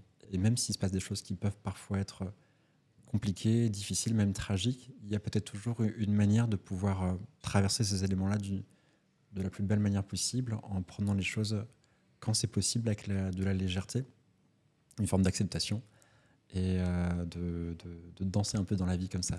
J'arrive à cultiver ça de plus en plus et ça m'enchante beaucoup dans le quotidien. Donc ça fait un peu 3 choses qui m'animent. Donc mais la chose la plus concrète, c'est ma famille pour le moment. Tu parles tout à l'heure, tu parlais d'un monde désenchanté. Mmh. Là, tu évoquais l'idée qu'il peut y avoir une forme de changement, level up, ce que tu as dit. Ouais. À quel point est-ce que justement les états de conscience peuvent interagir avec ce level up? C'est obligé. C'est intéressant puisque souvent on parle. La plupart des gens connaissent les rêves. On a au moins cet état de conscience non ordinaire dans le quotidien. Là, tu as contribué à créer une expérience qui permet d'activer d'autres pans de perception. Et souvent, lorsqu'on a accès à certaines dimensions de l'esprit, on peut recevoir aussi des enseignements, des inspirations et même des métamorphoses. Alors, à quel point est-ce que tu penses qu'on peut contribuer tous à ça? Et comment on peut ouvrir ces portails? Comment est-ce que ça peut être fait dans une vie où on n'a pas forcément cet accès-là? J'ai une impression, pour avoir des bribes de réponse, qu'il faut avoir une direction, un peu comme sur un navire. Alors, toutes les métaphores ont leurs limites, mais il va falloir un cap, se dire vers où l'humanité peut se diriger. ça tend, je pense, pour la plupart des gens, vers une forme de sagesse plus commune, des valeurs qui devraient être partagées, qui sont plus portées sur l'amour, le respect, une ouverture d'esprit. Et d'autres personnes pourraient dire étendre l'espèce humaine de manière interstellaire, et ça me fait rêver aussi, tu vois. Donc il peut y avoir une direction qui va vers une meilleure humanité, peut-être plus d'harmonie, plus de sagesse. Et pour y arriver, j'ai l'impression que ça demande, on arrive à un moment dans lequel la transformation doit être intérieure. On s'est développé plein d'outils, ça va continuer à grandir, ça va à une vitesse assez folle. On peut voir aujourd'hui avec l'informatique, l'IA, enfin, notre exosquelette technologique qui nous entoure peut évoluer facilement. Et j'ai l'impression que tous nos outils peuvent grandir très vite, mais que notre sagesse et conscience doit évoluer aussi pour suivre un peu la machinerie. Et pour ça, j'ai l'impression que la voie royale ou la meilleure manière, c'est soit attendre. Alors, il y aurait attendre une progression un peu naturelle et lente de petits pas. Mais je crois que les états de conscience permettent en tout cas des déclics, des vrais éclairs de génie, des compréhensions fortes sur nos fonctionnements, la nature de la réalité, sur nos échanges, les relations, nos dynamiques émotionnelles. Tout ça va participer à ce level up personnel. Et je pense à ce moment-là qu'on arrive avec notre environnement, ce qu'on s'est développé comme outil, arriver vers une plus grande, je reprends le mot sagesse, j'ai l'impression qu'il résonne bien pour le moment en tout cas. Donc, tendre vers ça, oui. État de conscience, ça me paraît être un passage obligé en tout cas pour avoir ces éclairs de génie. Je ne sais pas comment vous voyez, vous, la suite, même sur une très longue échelle, mais vers quoi l'humanité tend et par quoi elle doit passer. J'ai un peu cette vision-là aussi. Ça rejoint ce que tu dis, mais c'est comme si on avait mis tous nos efforts dans le fait de développer des choses qui nous aident extérieurement. Mais finalement, dans notre fonctionnement humain, on reste des animaux à peine évolués, quelque part. On est encore très très proche de l'animalité. Et en même temps, on a une chance incroyable, c'est qu'on a un cerveau qui apprend et qui est flexible. C'est-à-dire qu'on est comme ça. Il n'y a pas beaucoup de différence entre le fonctionnement cérébral de base d'un être humain qui vivait il y a 10 ou 20 000 ans, c'est-à-dire en slip dans la jungle, quoi, à devoir chasser pour se nourrir, à devoir vivre dans des grottes, etc. C'est-à-dire que c'est encore très très récent dans l'histoire humaine, ça. Et on a à peu près le même cerveau. Là, ce qui change, c'est ce qu'on a commencé à créer autour de ça, c'est-à-dire ce qui nous fait grandir, la philosophie, le questionnement, la curiosité, l'art, etc. Et en même temps, on est dans un moment où ça s'accélère moins, mais ce qui s'accélère plus, en effet, avec l'IA aujourd'hui, on est vraiment là-dedans, on est assisté par plein d'outils, mais en même temps, ce qui nous démultiplie part quand même de ce qu'on est. Et si on ne travaille pas sur ce qu'on est, on pourra le démultiplier à l'infini. Nos carences, elles sont démultipliées aussi. Ouais.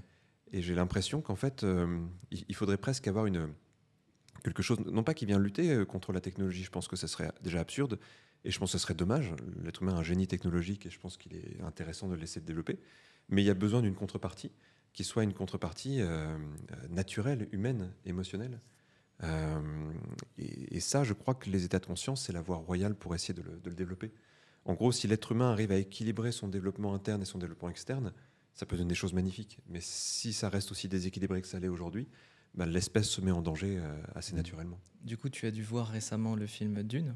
Oui, il y a un lien très fort avec ça. Ouais. Je vais me Et boucher tu as les oreilles remarqué pour que dans spoiler. Dune, il n'y a pas de technologie du tout, comme un rejet justement de toute l'intelligence artificielle, etc. Comment est-ce que tu l'expliques ? Écoute, moi, c'est un des livres qui m'a marqué quand j'étais petit. Donc, mais tu vois, c'est exactement ça. Dans Dune, il y a notamment un endroit où sont formés ce qu'on appelle les mantas, donc les ordinateurs humains, entre guillemets. Alors à la fin de Dune, on découvre vraiment ce que c'est, ou au début, je ne sais plus, enfin en tout cas, mais dans les livres originaux on ne sait pas très bien ce que c'est, en fait, cette école de Manta. Et ça part du principe qu'un être humain peut développer des facultés qui lui permettent de raisonner de manière très claire, de calculer de manière très précise, de remplacer en partie les machines. Et dans la mythologie de Dune, il y a eu à un moment donné une guerre humain-machine qui fait qu'il y a une sorte de tabou sur l'idée de créer une machine pensante. Donc c'est très actuel, alors que ça a été écrit dans les années 60, je crois. Et en tout cas, j'y vois une belle métaphore. Puis il y a un autre ordre dans Dune qui est le Bene Gesserit, avec l'idée de développer les facultés humaines. Un autre type de facultés qui sont plutôt liées au langage, qui sont plutôt liées à la communication, au rituel, etc. Et pour moi, c'était un des modèles d'intérêt sur l'hypnose, en fait, cette métaphore-là. Je ne sais pas si toi, comment ça te parle, Qu'est-ce que t'en parles, toi, cet univers-là ? Oui, ça me parle beaucoup aussi, effectivement. Je l'ai vu au cinéma récemment et j'ai repris la lecture aussi dans le même temps. T'as fait une vidéo dessus déjà? Alors c'est en projet. Ok. J'ai une partie de ma famille qui étudie la théologie. On aimerait bien faire une analyse justement sur toute la dimension spirituelle et même à certains égards religieuse parfois qu'on retrouve dans Dune. Mm. Donc ça peut être une vidéo qui peut sortir un de ces quatre. C'est un des trucs qui m'a marqué, je sais pas vous. Alors, toi, t'as lu aussi Dune? Non. Non. Alors, je sais pas si ça t'a marqué comme ça, mais moi, quand j'ai lu Dune, la question des états de conscience, elle est au centre du livre. Mhm. Et dans les films, je l'ai trouvé hyper appauvri. Un peu moins, ouais. Tu vois, quand le personnage principal, Paul, vit sa transe, la transe de l'épice qui va le transformer, c'est presque un non-événement dans le film. Alors peut-être que moi, j'étais déjà biaisé, tu vois, quand j'ai lu ça en tant qu'ado. Alors qu'en fait, cette exploration des états de conscience qui va le transformer, qui va le rendre pression et tout ça, pour moi, c'est vraiment le point d'orgue des premiers livres. Alors je crois que Denis Villeneuve, le réalisateur, a voulu faire un choix aussi, pas trop aller dans l'ésotérisme. Mhm. Il a voulu saupoudrer certaines choses qui sont évoquées dans le livre. Notamment, par exemple, normalement, la jeune fille, elle est née, elle est Oui, présente. c'est vrai, oui. Par oui. exemple, à la fin, dans la scène de fin, je vais vais pas spoiler, je vais vraiment pas faire de boucher les spoiler. oreilles, les gars. Ok. C'est pas possible. Normalement, elle est présente. Enfin, il y a certains aspects assez importants du C'est vrai. disons, On du pourra mettre livre un petit qui bandeau ne spoiler sont pour pas- le podcast. ouais, pour les voilà, gens. On n'a rien spoilé. On n'a rien spoilé, mais il se passe un truc en tout cas. Ok. Pardon. Ou il se passe pas un truc plutôt dans le film. Il se passe pas un truc, oui. Mm. Donc je pense que c'est un choix narratif. Après, tu fais un film de quasiment 3 heures, c'est quand même déjà assez long. Mm. Et il a fait des choix sur d'autres scènes. Et il va s'arrêter d'ailleurs après le tome 2. Donc ça veut dire que toute la dimension ésotérique qui est développée par Frank Herbert par la suite, elle ne sera pas du tout traitée par les films. Ok, je savais pas pour le... Non. Donc c'est un choix narratif, je pense. C'est vraiment une orientation pour le coup. Mais c'est intéressant. Du coup, comment tu dis que ça t'a touché cette scène? Est-ce que tu peux nous dire à quel point et comment? Quand j'ai lu les bouquins. Ouais. Mais pour moi, Dune, ça parle que d'hypnose en fait.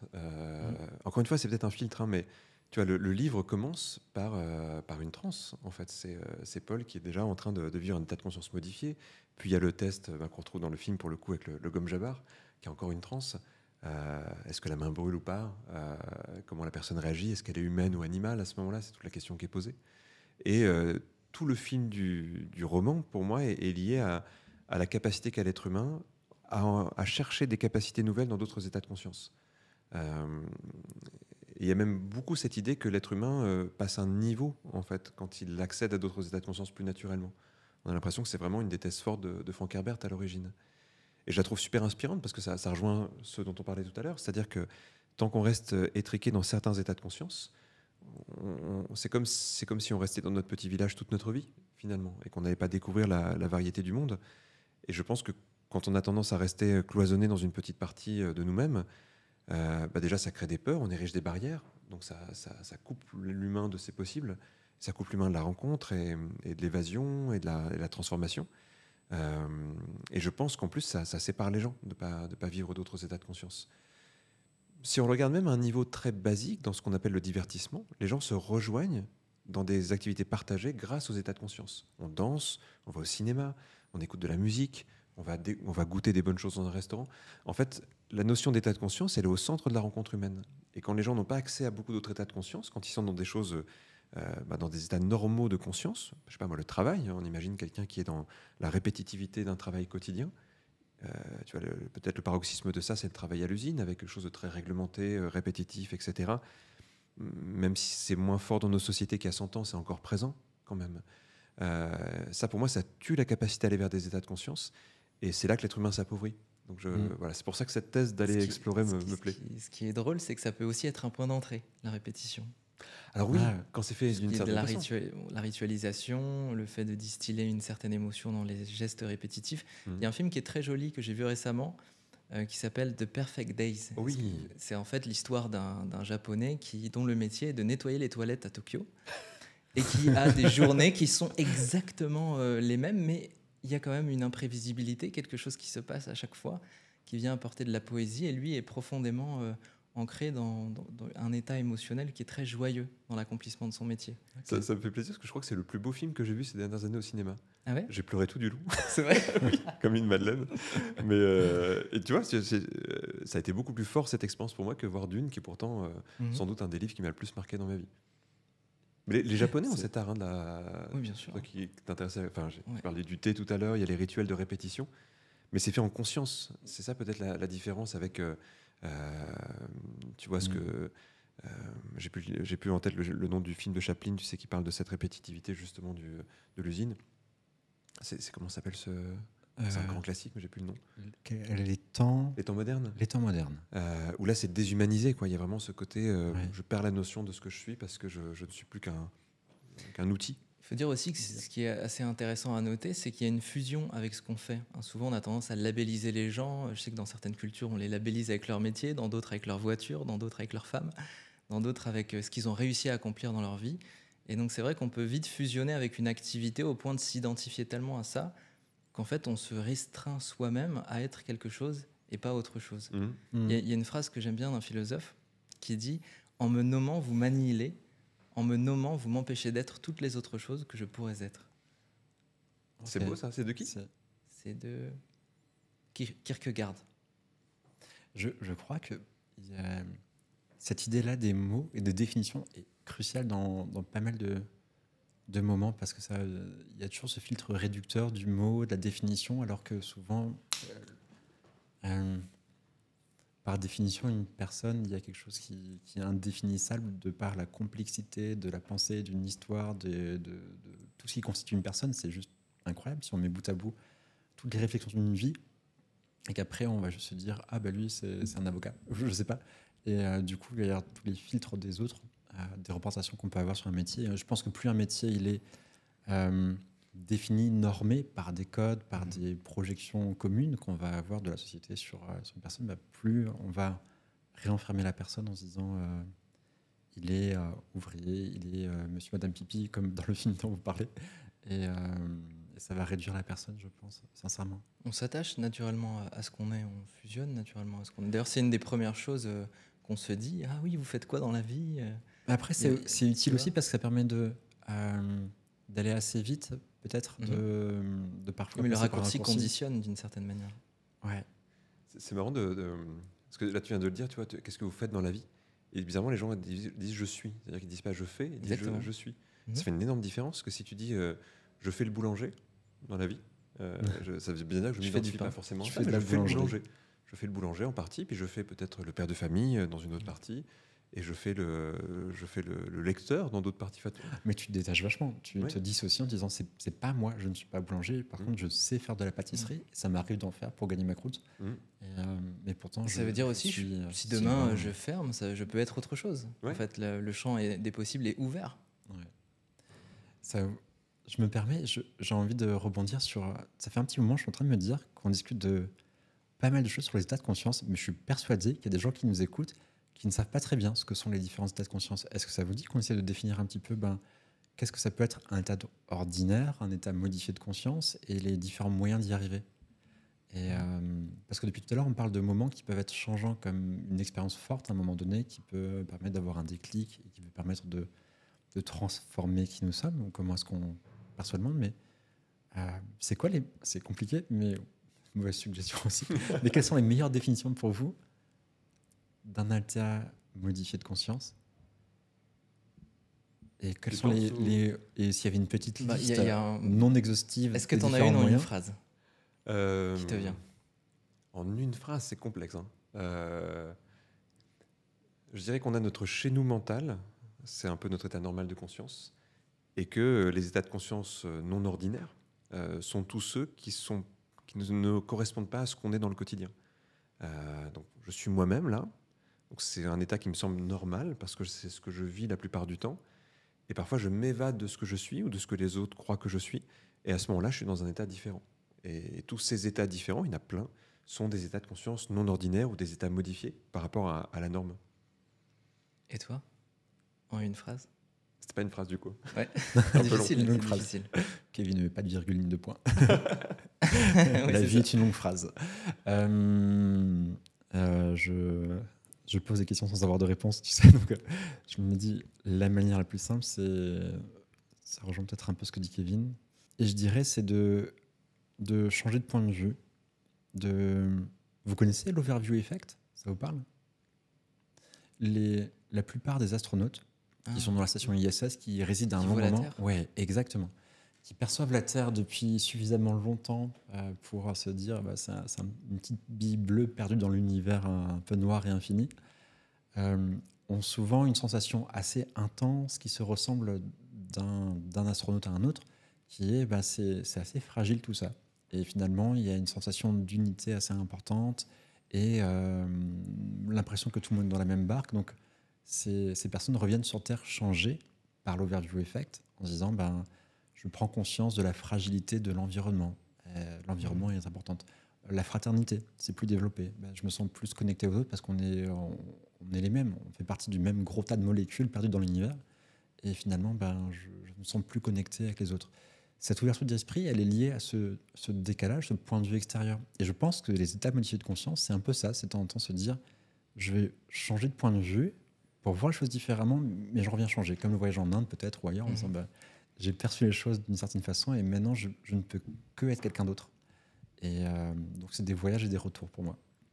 En quelques mots.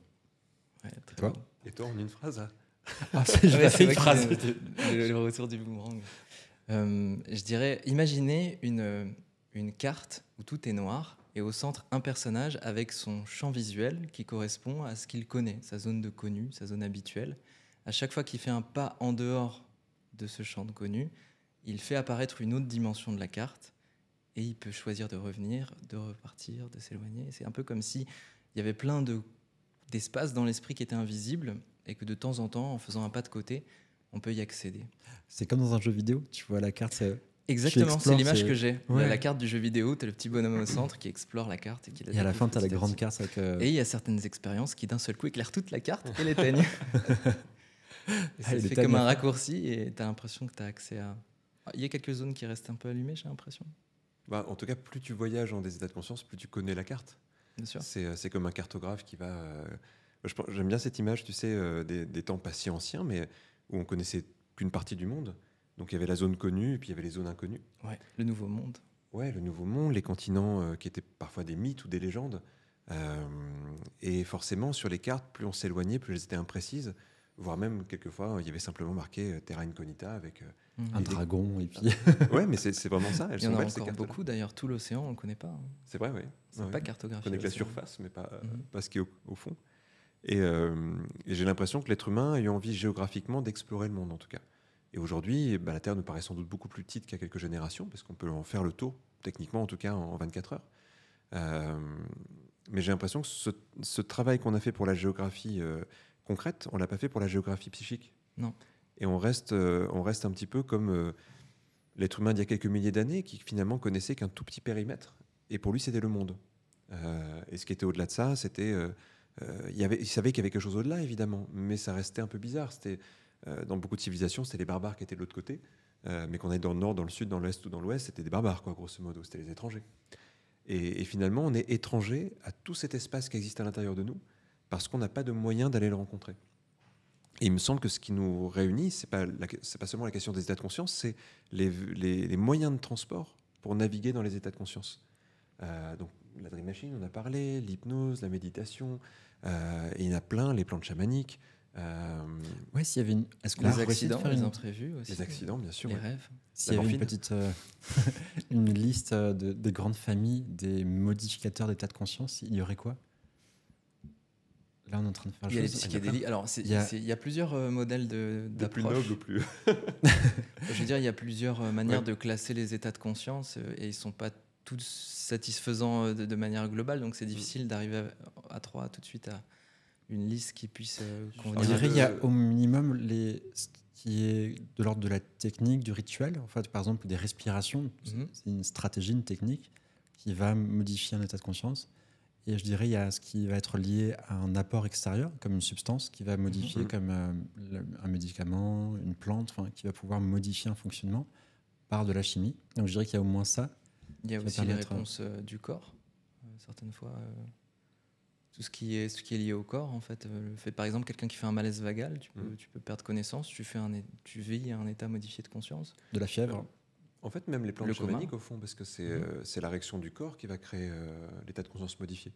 Par exemple, tu sais, je ne sais plus comment ça s'appelle cette tradition où les gens vont prendre du venin de certains reptiles ou de Kambo. certains... Kambo, Il y a ouais. Kambo, entre autres. Kambo, Ouais, où il y a- Bufo alvarius. ouais. Et du coup, qui vont s'inoculer ça. Et le corps va produire une réaction qui va les amener dans un état particulier. Et on trouve ça dans les oracles anciens, on trouve ça donc qui allait faire des quêtes de vision pour aller. Mais à chaque fois, finalement, Soma. c'est quelque chose peut-être qu'on prend, mais c'est le corps qui réagit et qui va se servir de ça pour créer une expérience assez étonnante. Oui, bien sûr, c'est vrai.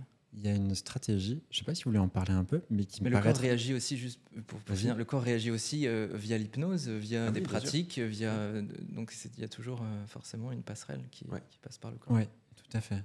Les états ne sont pas toujours les mêmes, mais il y a des similitudes qu'on peut retrouver aussi d'une technique à une autre, d'une substance à une autre. Des fois, il y a les mêmes patterns qui vont revenir, ou des fois, les gens peuvent se dire je connais déjà cet état-là et je l'ai déjà atteint par je sais pas, une danse, par une pratique. La respiration, la respiration. danse, le mouvement. Les visuels que je vais apercevoir, c'est les mêmes que j'ai pu apercevoir en prenant une substance dans un pays dans lequel c'était légal, par exemple.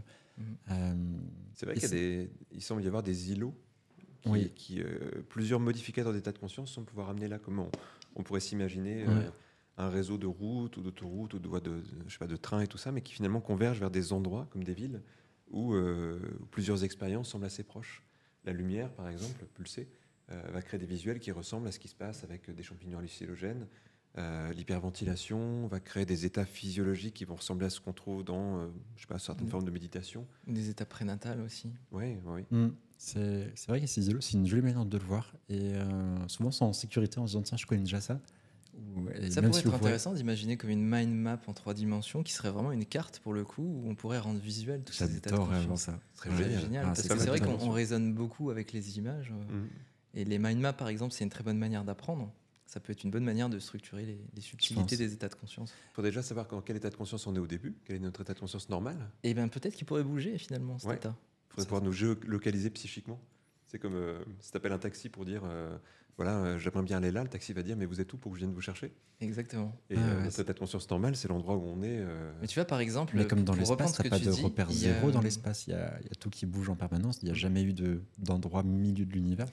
D'ailleurs, le déplacement du système solaire est incroyable à observer. C'est pas juste quelque chose de plat comme le Soleil avec toutes les planètes qui tournent autour. Il y a vraiment un mouvement, tout un ensemble de spirales et un aller-retour au-dessus et en dessous du bras de la galaxie. Donc tout est en mouvement. Il n'y a rien n'est immobile. Donc ce point de départ, finalement, quelque part, il est mouvant aussi. J'ai entendu, ça me fait penser à ça, mais j'ai entendu que si pendant une expérience sous diméthyltryptamine, tu prenais de la MDMA, ça prolonge l'expérience de diméthyltryptamine et tu vis un trip qui peut durer jusqu'à 3 heures. D'accord. Donc ce serait un peu comme ce taxi magique qui te prend et qui t'amène dans un endroit encore plus fou. On reste un peu plus longtemps là-dedans. Pour de plus nombreuses aventures. Tu sais que c'est le turbo sur le taxi. L'Imperial College de London. Je pense que c'est quelque chose comme ça. Et juste pour finir sur ça, j'ai entendu dire qu'il y avait des psychonautes aujourd'hui qui s'amusaient à cartographier les expériences qu'on peut vivre à travers la DMT. Il y a des choses qui sont intéressantes. Il y a une véritable étude où on prend de la DMT mais mise sous perfusion sur le long terme. C'est à l'Imperial College of London et il y a un gars qui a écrit un livre à ce sujet. Je ne l'ai pas lu donc je ne pourrais pas le recommander, mais il a l'air d'être intéressant. Et du coup, l'idée elle est dans ce sens-là, de pouvoir rencontrer les entités que beaucoup de gens rencontrent sous DMT et pour pouvoir échanger plus longuement et pouvoir cartographier un peu mieux tout ça. Et donc, les participants volontaires ont pu prendre ça de façon répétée, sous des longues périodes. Et du coup, j'ai pas vraiment tous les résultats. Après, je crois que c'est moins rocambolesque que ce qu'on peut imaginer, mais ça reste extrêmement intéressant et il y a un ouvrage là-dessus. Donc, c'est peut-être à creuser. Il y a un auteur... Peut-être qu'on refera un podcast juste sur ça, c'est intéressant. Ah, ça serait chouette, ouais. Il y a plein de... je pensais à un auteur, Bernard Werber, qui avait publié un livre, c'est un de ses premiers livres, qui s'appelait Les Thanatonautes. Je ne sais pas si vous avez la référence, mais où des gens prenaient donc un cocktail chimique médical qui venait créer une sorte d'état de mort imminente. Et sortis du corps, ils allaient explorer Et donc il y a un moment dans le livre, c'est pas le sujet principal du livre, mais où il cartographie un peu les endroits quand ils s'échappent de Avec leur cette corps. Maxette, où il y avait Ouais, c'est ça, plusieurs mondes comme ça ouais. par lesquels ils passent. Mhm. Et je me dis, c'est de l'anticipation, mais c'est vrai qu'aujourd'hui, on fait des recherches qui vont dans ce sens-là dans plusieurs pays, avec l'idée d'essayer de cartographier. Et j'ai l'impression que, alors évidemment, ça sera peut-être un peu différent de ça, mais c'est une des grandes questions, en fait. Comment on fait pour cartographier l'esprit, alors que chacun le vit différemment, que même s'il y a des endroits où les gens se rencontrent, ça ne marche pas à tous les coups, et qu'on part d'une subjectivité. Donc c'est une question qui est hyper complexe. Les bouddhistes ont fait un travail extraordinaire sur ça. Tu sais que je crois qu'en langue tibétaine, il y a à peu près une trentaine de mots juste pour dire conscience. Ouais. C'est des états différents de conscience. D'ailleurs, la conscience, c'est pas du tout la même compréhension. Dans le bouddhisme, il y a 8 consciences, si je fais pas d'erreur. Chaque sens est associé à une conscience sensorielle, la conscience de la vue, du toucher, etc. Ensuite, tu as une conscience supérieure qui est comme une big picture sur toutes ces consciences. Et ensuite, une autre conscience qui serait la conscience des tréfonds, à laquelle on ajoute la conscience de la pensée aussi, puisque l'esprit a sa propre conscience. Et donc, le bouddhisme a été perçu, a été en grande partie construit autour de l'idée de cartographier justement les différents états de perception, et particulièrement dans l'idée de nous libérer de la souffrance. Donc, dans le chemin, c'est un chemin d'émancipation de tout ce qui peut être vicié, qui corrompt notre attention, qui nous fait aller dans les mauvaises directions. Moi, je pense qu'il y a quelque chose à explorer aussi de ce côté-là. Ça semble être vraiment super intéressant parce que quand Puisque on définit quelque chose, sur la pratique aussi. On le ressent un peu mieux. Quand c'est un peu nébuleux en disant, oh, bah tiens, par exemple, méditation premier niveau, on va se dire, c'est un peu flou, abstrait, je vais juste lâcher prise, mais c'est pas bien défini, c'est un peu une soupe de je suis là, pas là. Mais quand c'est bien défini, comme dans certaines traditions méditatives, quand on va parler du retrait des sens, si on sait exactement de quelle sensation je parle, qu'est-ce que je retire du corps où je suis, et qu'on est précis, ça me semble super important d'avoir le bon langage, les bons codes, la bonne sémantique, parce qu'on va avoir la cognition qui va pouvoir être le bon observateur, ou observer les bonnes choses peut-être, dans ce retrait des sens par exemple. Ouais, il y a vraiment cette idée, en tout cas dans les pratiques méditatives, qui sont souvent natives du bouddhisme, il y a vraiment comme une science de l'esprit, avec une recherche de cartographie assez précise, qui est intéressante à étudier. Il y a en anthropologie, une des branches de l'anthropologie va étudier les rituels dans plein de cultures. Et donc forcément, une des questions qui vient, c'est les états de conscience, parce que dans toutes les cultures humaines, finalement, il y a des rituels pour modifier les états de conscience. Parler de chamanisme, on pourrait parler des derviches tourneurs, on pourrait parler... enfin, voilà, chaque endroit du monde a trouvé un peu ses voies d'accès à certains états. Et donc les anthropologues essayent de comparer parfois les expériences. Et ça en amenait certains à se demander c'est quoi les paramètres qui bougent dans ces expériences-là. Donc il y en a qui ont essayé de créer... Alors c'est pas vraiment des cartographies, c'est plutôt les différents leviers qui sont agis. Donc, par exemple, un des leviers, c'est est-ce que je suis dans mon corps ou à l'extérieur de mon corps. Il y a des expériences de modification d'état de conscience qui vont nous dissocier.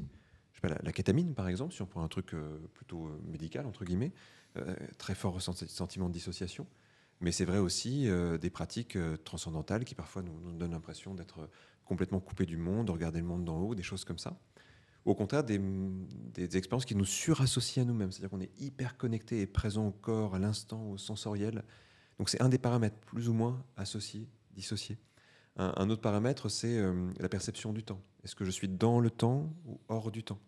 Alors, si je suis complètement hors du temps, je peux vraiment perdre la notion de temporalité, plus savoir à quelle époque je suis, à quel moment je suis, être complètement perdu dans le temps. Ou au contraire, avoir une perception d'une horloge biologique très précise. Donc un autre paramètre, c'est la notion du temps. Ils ont essayé de cartographier comme ça tous les paramètres sur lesquels les états de conscience agissaient. Alors c'est très débattu encore aujourd'hui, même si ça fait 50 ans que des chercheurs essaient d'affiner ces cartographies-là. Donc il n'y a rien qui est parfait.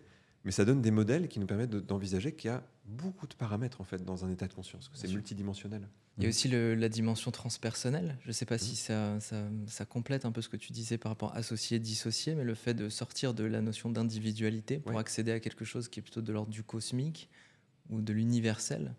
Et c'est souvent dans ces états-là qu'on accède à des enseignements, même parfois, des est-ce que je prises suis un de conscience. à part ou est-ce que je fais partie du monde? C'est un peu... Cette idée de non-dualité qu'on va retrouver dans plein de traditions, dans plein de cultures différentes. Et on retrouve peut-être un des îlots avec ce que plusieurs personnes peuvent témoigner, rencontrer, cette idée d'être moins moi, le jeu à un instant donné, d'être plus le tout, d'avoir cette dilution de qui nous sommes, qui est extrêmement intéressante. Du coup, c'est quoi l'état de conscience non ordinaire qui vous a le plus marqué dans votre vie? L'expérience, en tout cas, de... dans ce qui est racontable. Dans ce qui est racontable. Non, je dis ça, je sais pas. Mais Tout est racontable d'une certaine manière, oui. je pense. Tu avais l'air aussi d'être en train de réfléchir à... Mais en fait, il y en a beaucoup, je crois. Et, Si on part là-dedans, parce qu'en fait, il y a on va plusieurs. y rester, je Il y a pense. plusieurs. J'ai l'impression qu'il y a plusieurs niveaux sur à quel moment est-ce que ça va être. Ça peut être fort sur plusieurs critères différents. Par exemple, la première fois que j'ai vraiment ressenti quelque chose de très fort, mais c'était pas forcément l'expérience la plus intense, mais pour moi, ça a été dans le rêve lucide. La première fois que avec un gros entraînement, pas mal de livres et beaucoup de connaissances.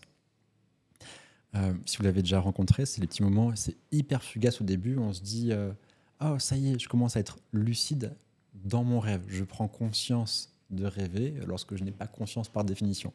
Et lorsqu'on a ça, en général, un petit sentiment d'excitation, c'est ouais, j'y suis, ça y est, je vais pouvoir interagir avec mon rêve et ça me fait un peu sortir de là.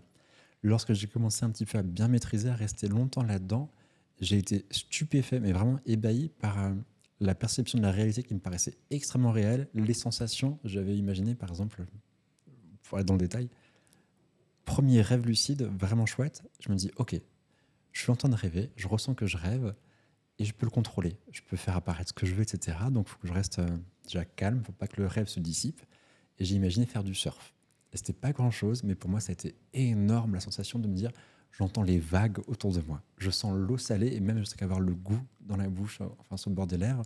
Sensation du soleil, de la planche sous les pieds. Enfin, et le degré de définition de l'expérience onirique comme quelque chose d'hyper crédible, comme si on y est, pour moi, m'a vraiment changé en me disant, l'imagination, c'est pas juste nébuleux, ça peut être hyper précis. Et plus que de l'imagination, ce monde intérieur, pour moi, est devenu plus concret. Donc, ça a été ma première expérience forte qui m'a dit faut creuser, il y a plein de choses à vivre et si on peut faire ça, on peut aller vraiment, vraiment très loin. Rêve lucide. C'était quoi la question exactement? Expérience la plus marquante? Une expérience d'état de conscience modifié qui était, alors je sais pas si la plus marquante, mais en tout cas celle qui te revient là. Du coup, je peux faire un pont avec les rêves. Ouais. Pendant longtemps, j'ai jamais fait de rêve lucide, jusqu'à arriver un jour à un stage d'herboristerie où on parlait d'état de conscience, en fait, c'était un stage des plantes poison. Donc on devait tester en microdosing toutes les plantes poison qui sont les plantes de notre territoire. Original comme stage, ça se passe où? Oui, c'est ça. C'était organisé par un couple d'herboristes qui étaient très fins connaisseurs en fait, des différentes plantes qu'il y a sur nos territoires. Il avait vécu en Amazonie pendant longtemps, il connaissait très bien aussi les expériences chamaniques, etc. Et là, il nous initiait, grosso modo, à tester la jusquiame noire, à goûter le champignon, comment on appelle ça, la manite tumouche, etc. À ne pas faire chez soi. À ne pas faire chez soi. Et la reine de toutes, là, le nom va peut-être me revenir tout à l'heure. Je ne l'ai pas La tout de salvia. suite. Salvia divinorum. Non, c'est pas la salvia. C'était un poison qu'on retrouve régulièrement dans les champs à proximité de chez nous. Ok. Ça va me revenir. Je l'ai sur le bout de la Datura. lèvre. La datura, exactement. Ah, ça pousse ici, la datura? La datura, Moi, oui, c'était quelque bien chose sûr. qui est en Amérique du Sud. Et c'est un Non, délirogène, il y en a costaud. ici, bien sûr. Ok. C'est même un danger pour les chevaux parce que s'ils en mangent, ils peuvent mourir. Ok, je savais pas. D'ailleurs, une petite anecdote, à ce moment-là, il nous racontait qu'en préparant le microdosing de datura, il a, par excès de confiance, un peu surdosé la plante et il est rentré dans une démence. Ah oui. Il est resté pendant quelques heures dans cet état de peur anxiogène, à ne pas savoir qu'il était en train de vivre un état de peur anxiogène. Tu fusionnes vraiment à ce que tu ressens à ce moment-là. Il avait l'impression de devenir un monstre. Ok. Tu vois, une métamorphose un peu étrange. Wow. À la fin du premier jour, il nous parle d'une autre plante qui est l'Artemisia annua, qui est en fait l'armoise. Et il nous dit que c'est la plante par excellence des rêves lucides, que les voyageurs lucides ont tout intérêt à un moment donné à rencontrer l'armoise. Donc il y a plusieurs manières de la consommer, en décoction, en infusion ou alors de la fumer. Et il nous avait préparé des petites cigarettes d'armoise. Alors c'est très doux, c'est pas comme du tabac, t'as l'impression d'aspirer de l'air. Et alors à table, je prends ma petite cigarette d'armoise, je me dis je vais la prendre avec moi, on verra ce qui se passe cette nuit. Et à table, je lance une conversation sur les rêves lucides. on commence tous à parler de rêves lucides et on se met dans l'esprit des rêves lucides. À cette époque-là, j'en avais fait très peu, mais je m'étais renseigné parce que ça m'intéressait d'en vivre. Et arrive le soir, donc je fume ma petite armoire, je vais me coucher et je passe une nuit horrible. Impossible de dormir. Il y avait la fenêtre au-dessus de moi, je voyais la lune, je me lève autour de 3h du matin et je regarde la lune. Je crois que j'étais dans une sorte d'état méditatif à contempler la lune en espérant qu'elle finisse par disparaître et que ce soit le jour qui arrive. Ça vient pas, je dors pas, je dors pas, je dors pas. Finalement, je crois que j'ai dû dormir 1 heure ou 2. Et dès que je me suis plongé dans le sommeil, là, j'ai vécu un rêve lucide incroyable. Et c'était vraiment étonnant pour moi parce que c'était la première fois. Je me suis retrouvé dans une pièce, un peu comme là, un peu comme ici. Et j'essayais de convaincre les gens qu'on était dans un rêve. Je disais, non mais tu te rends compte, regarde, ça c'est pas normal et ça non plus, c'est pas possible. Et à un moment donné, dans l'enthousiasme, j'attrape un verre, je l'explose par terre. D'accord. Et il se multiplie et commence à voler un peu comme si c'était dans l'espace, tu vois, en petites pièces qui volent au ralenti comme ça. Et j'ai regardé, vous voyez bien que c'est un rêve. Personne ne voulait me croire. Alors, et je t'ai pas dit, puisque c'est un rêve, eux aussi non, à aucun moment je suis resté longtemps dans cette espèce d'illusion que je pouvais, comme si j'avais besoin de créer un lien avec les autres. Tu vois, dans ce rêve, c'était, je voulais partager cet enthousiasme de réaliser tous ensemble qu'on était dans un rêve. Et c'est arrivé à une scène finale qui était un peu choquante, mais je la racontais quand même, où en fait, au bout de l'environnement du rêve, il y avait un précipice. Et donc, je demande à une personne de venir avec moi au bord du précipice. Je lui explique 2-3 trucs et je lui dis, saute, tu vas voler. Elle saute et elle tombe. Et là, je regarde le truc comme ça et je me dis, c'est incroyable cette histoire. En fait, il suffit de croire et on peut vivre tout ce qu'on veut. Et là, je saute et je m'envole. Et je me rappelle de la fin du rêve où en fait, j'étais en train de voler au-dessus du rêve et de vivre comme ça les paysages depuis le ciel. C'était un moment assez marquant et une belle première en tout cas dans les rêves lucides. Joli. Très beau. C'est vrai que alors peut-être que ça sera chouette à un moment donné de faire un épisode sur le rêve et le rêve lucide, parce que c'est une question qui est souvent assez qui crée beaucoup de curiosité, je trouve. Mais j'ai l'impression que c'est un des sujets qui nous a pas mal interrogés. Le yoga nidra, je ne sais pas si vous connaissez. C'est passionnant quand on s'intéresse vraiment. Il n'y a pas beaucoup de choses là-dessus. C'est pas un yoga qui est bien connu, mais ça vaut vraiment le coup de s'y intéresser. Mais tu ne couperas pas à la question qui est quelle est ta plus grande expérience ou la plus marquante que tu veux partager sur les états de conscience. Il y en a beaucoup qui sont marquantes, mais je vais en prendre une qui a alors je dis assez récente, elle a 4-5 ans, je crois, 5 ans, 6 ans peut-être même. On avait fait venir dans mon école un spécialiste des animaux totems qui s'appelait, je dis qu'il s'appelait parce qu'il est mort récemment, Steve Gallegos. Je ne sais pas si tu étais là ce jour-là. Je n'étais pas là. C'était un vieux bonhomme passionnant, avec une tête un peu d'Indien natif américain, tout petit, et avec un très grand talent de conteur. Et en fait, on l'avait fait venir parce qu'on faisait un cycle de conférences sur, je ne sais plus quel était le sujet précis, mais en gros sur la manière dont on pouvait interagir avec son imagination. Ça devait être autour de ça.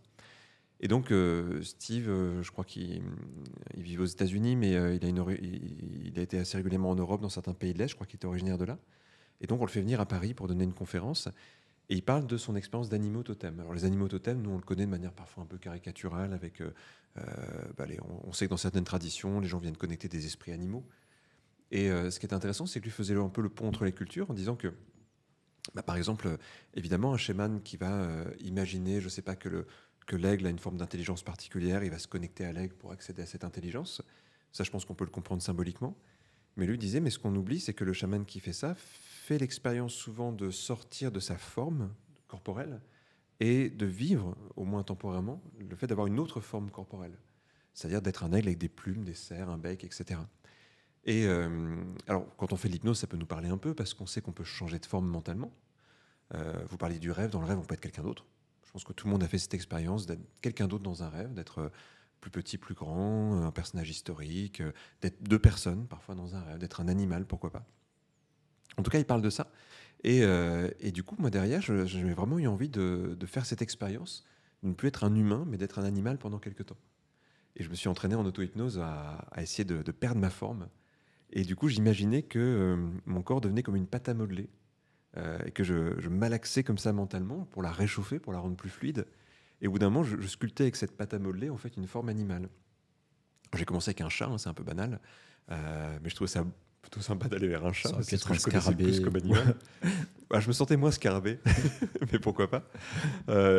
C'est drôle parce que j'ai l'impression que ce serait plus difficile de se sculpter en scarabée, peut-être parce que je connais déjà moins la forme, tu vois. Mais donc, moi j'avais un chat à l'époque, et je me suis demandé ce que c'était d'avoir cette tête-là, ces oreilles, des moustaches comme de chat, des pattes de chat, des coussinets. Et avec, je me suis entraîné pendant des heures comme ça, en auto-hypnose, et j'avais l'impression de ne pas le vivre vraiment. Et peut-être la fatigue, peut-être il y a eu un déclencheur, à un moment donné, ça a basculé. Et en fait, ma main, c'était plus ma main, c'était une patte de chat. Oh. Et Tu la j'étais voyais ? dans une transe et je la voyais. C'était vraiment une transe que je faisais les yeux ouverts. Et donc je la voyais. Et en fait, avec mon autre main, parce que c'était encore ma main, l'autre main, je la touchais et je sentais mes coussinets, je sentais les griffes. Wow. Et C'est à je me dis- l'échelle de ta main ou c'était à l'échelle d'une patte de chat? C'était à l'échelle, ma main, c'était d'une patte de chat, quoi, grosso modo. Et je trouvais ça incroyable. Et surtout que je me disais, mais maintenant, il faut que tout le corps rentre dans ça. Donc j'ai essayé d'imaginer qu'il y avait comme un passage, et je passais par ce passage pour que tout le corps devienne... Et je me suis retrouvé pendant quelques minutes à être un chat. Et le plus troublant, je trouve, dans cette expérience, comme ça arrive dans les états de conscience, on vit vraiment ce qu'on vit. Et dans ma tête, j'ai bougé en tant que chat, j'ai circulé dans la pièce, et je me voyais vraiment comme c'était vrai circuler dans la pièce. Il y a un moment où j'ai rouvert les yeux, j'étais toujours à la même place, j'avais pas bougé. Donc il y a un moment où l'imagination a pris le pas sur la réalité. Et j'ai l'impression d'avoir pensé comme un chat, surtout pendant quelques minutes. C'est-à-dire que c'était plus des pensées humaines. Et je trouve ça génial que l'esprit soit capable de rentrer dans une forme si différente, pas seulement physiquement, mais mentalement. Il y a qu'à un moment, j'avais vraiment des sensations très différentes. Donc voilà, c'était assez joli d'être un chat. Belle Très beau, expérience. très belle histoire. C'est vrai, tu vois, je parlais avec ma compagne récemment, on évoquait des idées. J'aime bien avoir des conversations comme ça un peu créatives. Et je raisonnais sur l'idée de mettre en scène, à travers un film, les effets de l'hypnose. Ok. Et c'est vrai que parfois, en regardant des hypnoses de rue, etc., moi, j'arrive facilement à imaginer que ce que la personne est en train de vivre, la suggestion, quand elle passe, je la vois en fait sur l'écran. Tu vois, si la personne dit par exemple, imagine que ta main est bleue, je la vois avec la main bleue. Si tu me racontes ton histoire avec ta main est une patte de chat, je vois la main en patte de chat. Et je trouvais que ce serait extraordinaire de réaliser un film en images de synthèse avec la technologie d'aujourd'hui qui pourrait sensibiliser aussi sur les effets de l'hypnose, mais à travers cette manière de le montrer sensoriellement. Je ne sais pas si vous avez vu, il y a un film qui est sorti qui s'appelle Animal, un film français. Ah, j'ai pas vu. J'ai vu la bande-annonce, mais je vous invite à le regarder parce que c'est un film qui est très évocateur justement de ce qu'on peut ressentir quand on devient un animal. Pour poser un petit peu l'atmosphère, l'idée du film, c'est que des personnes sont infectées par une sorte de virus qui fait qu'à un moment donné, elles vont se transformer en un animal. Ça peut être un aigle, ça peut être un chat, ça peut être toutes sortes de choses. Et elles vivent cette transformation dans leur chair de manière très intense. Et c'est mis en image avec des représentations en 3D, des effets visuels qui sont suffisamment sobres pour pas qu'on tombe dans quelque chose de trop onirique et qui sont suffisamment réalistes pour qu'on ait vraiment l'impression que tout ceci a lieu. Ce qui pose plein de questions. Qu'est-ce qui se passe si des gens dans la société commencent à devenir des aigles ou de toutes sortes d'animaux? C'est drôle. Et on découvre donc cette société de gens qui naturellement se retrouvent chassés, reclus et qui sont des animaux transformés. Je trouvais que ça pouvait être super intéressant de s'inspirer de ce genre. Alors je vous invite à regarder le film du coup pour comprendre ce que je dis par rapport aux effets visuels. Mais d'imaginer une séance d'hypnose où tu transformes vraiment la main de quelqu'un en quelque chose de différent. J'aime bien l'idée, tu sais, on parlait de cartographie tout à l'heure. Ça serait génial, en fait, de pouvoir créer une sorte de panorama de toutes les expériences étonnantes qu'un être humain peut vivre avec des états de conscience modifiés. Parce qu'en fait, dans notre société, si quelqu'un vit un état de conscience modifié, les 3 quarts du temps, c'est un peu par hasard. Enfin, pas forcément par hasard, mais c'est pas forcément voulu. Il y a même quelqu'un qui va consommer de l'alcool, puisque ça modifie l'état de conscience. Ce qu'il va vivre, c'est un petit peu sa manière de vivre cette substance-là. Il y a des gens que ça va rendre hilar, il y a des gens que ça va rendre triste. Ou violent. Imaginons quelqu'un qui prend... je sais pas moi, qui prend froid, qui a un rhume, qui a de la fièvre, il va vivre une certaine façon d'avoir de la fièvre. Et pour lui, ça sera sa façon d'avoir de la fièvre avec peut-être des hallucinations, des sensations bizarres dans le corps et tout ça. Mais on s'imagine pas déjà que parfois les gens vivent des expériences complètement différentes. Et puis surtout qu'avec notre esprit, on peut vivre tout un panorama de possibilités qui souvent va au-delà de ce qu'on peut imaginer. Moi, parfois, dans des formations, je demande aux gens de lister tous les états de conscience qu'ils peuvent imaginer. Je fais ça au début de formation en hypnose, donc parfois les gens n'ont pas encore exploré tout ça. Et je m'aperçois que c'est très pauvre ce que les gens imaginent comme étant possible avec leur esprit. C'est-à-dire qu'il n'y a pas l'idée de ce qui est possible. Et comme il n'y a pas l'idée de ce qui est possible, il n'y a pas l'idée de le vivre. Donc ça pourrait être chouette d'avoir une sorte Ouais, tout à fait. je sais pas, de présentation, d'un endroit où on peut se dire ah ouais, on peut faire ça, ah oui, on peut vivre ça. Mais ça alimenterait tellement l'imagination. Je pense que Et ça tu sais- pourrait être bien aussi d'avoir des espaces où ces témoignages peuvent exister, devenir vraiment. Ouais, bien sûr. Je pense que, tu vois, ça me semble être une belle idée, l'histoire d'une représentation de tous ces états-là. Et il y a un truc qui me vient souvent en tête, enfin, c'est ma représentation, qui est, quand tu le décris, j'imagine un tableau un peu 2D, tu vois, comme ça. Mais j'ai toujours l'impression qu'il manque une dimension qui est un peu 3D avec pour moi, il y a une position encore un peu plus méta de tout ça. C'est un peu comme s'il y avait une gradation des états. On va pouvoir, par exemple, modifier la perception du monde qui nous entoure et voir les choses un peu différemment, notre propre perception, celle du temps. On va pouvoir modifier pas mal de choses, mais c'est comme s'il y avait toujours une position qui était celle du... si on prend cette métaphore, il y a la toile de tous ces états-là, donc nous on serait la peinture, on prendrait différentes formes, mais il y a celle du peintre, et il y a celle du joueur et celle du celui qui joue. Et je pense que s'il y a un jeu d'échecs, si on est le pion, on peut avoir sur plusieurs cases, mais il y a aussi la position du joueur. Et j'ai l'impression que, comme si je prends un peu le yoga nidra ou le rêve, il va y avoir le fait de rêver, et donc il y a le rêve lucide, donc on va transformer quelque chose, mais on reste sur un premier niveau. Mais il y a voir dans le yoga nidra, ça va un peu plus loin que ça. Il y a question un peu de cette fameuse dissolution. On va essayer d'être dans la vacuité, dans le grand rien qui est en même temps le grand tout. Donc c'est une dimension qui paraît être un peu plus infinie ou ineffable. Même là, poser des mots, c'est toujours un peu limitant, mais qui serait plus à travers, pour le yoga nidra, peut-être le sommeil sommeil profond, dans lequel on va tenter de passer au-delà du miroir réellement, pour être dans cette position hyper méta, où on peut, et qui pour moi n'est pas juste un état de conscience, qui serait peut-être un état un peu même pas de base, mais un état qui serait être un peu partout à la fois, mais hors du jeu, hors de ce jeu dans lequel on peut se transformer. C'est comme s'il y avait ces presque petites transformations, des transformations plus importantes, mais encore cette position extérieure. Je ne sais pas si vous le percevez un peu comme ça ou Mais ça rejoint, j'ai l'impression que ça rejoint un peu ce que tu disais tout à l'heure sur le fait d'être en soi ou d'être ailleurs, et sur ce que j'essayais d'apporter aussi sur la notion de transpersonnel, c'est-à-dire le fait d'aller au-delà de l'individualité de l'esprit. Et complètement. Je peux vous partager une histoire que j'ai lue qui m'a vraiment marqué. Donc c'est pas mon histoire, mais dans l'histoire marquante, celle-ci il est. Peut-être que vous l'avez lue parce qu'elle a été célèbre. Enfin, j'ai lu à 2-3 endroits sur Internet, et c'est un témoignage Reddit à l'origine. Donc une personne décrit sa vie simplement, une vie heureuse, une vie de famille dans laquelle la personne décrit un travail dans lequel elle se sent vraiment bien, avec certaines compétences professionnelles, des perspectives pro, mais surtout une vie de famille. Donc elle parle de sa maison dans laquelle il y a son fiston. Enfin, il y a eu un mariage qui a duré 2 ans, un fils, quelques années après, un autre enfant qui est né. Donc une relation de plusieurs années familiale, une vie plutôt classique, avec un cercle familial, des amis. Et donc la vie paraît être assez banale, mais quand même assez riche, avec plein de rituels qui sont en place. Il me semble que la personne décrivait, par exemple, des choses très inscrites et très marquées dans son quotidien, comme tous les soirs jouer avec son fils ou vivre un moment marquant. Et puis cette personne, un jour, elle s'installe dans son salon, et puis elle remarque qu'il y a un détail comme un glitch. C'est la lampe du salon qui est pas comme d'habitude. La lampe, elle bug quelque part, comme dans un jeu vidéo, en se disant tiens, il y a un truc qui est pas normal, la lumière n'est pas normale. Et ça questionne la personne en se disant il y a un truc qui va pas, et ça la perturbe au point où elle a le déclic en se disant cette lampe n'est pas vraie. Et du moment où la personne se dit c'est pas vrai, ce que je suis en train de percevoir, c'est la cascade, les dominos qui s'effondrent les uns après les autres. C'est si ça c'est pas vrai, ma maison n'est pas vraie. Et si ma maison n'est pas vraie, ma famille n'est pas vraie, ma femme n'est pas vraie, mes enfants ne le sont pas.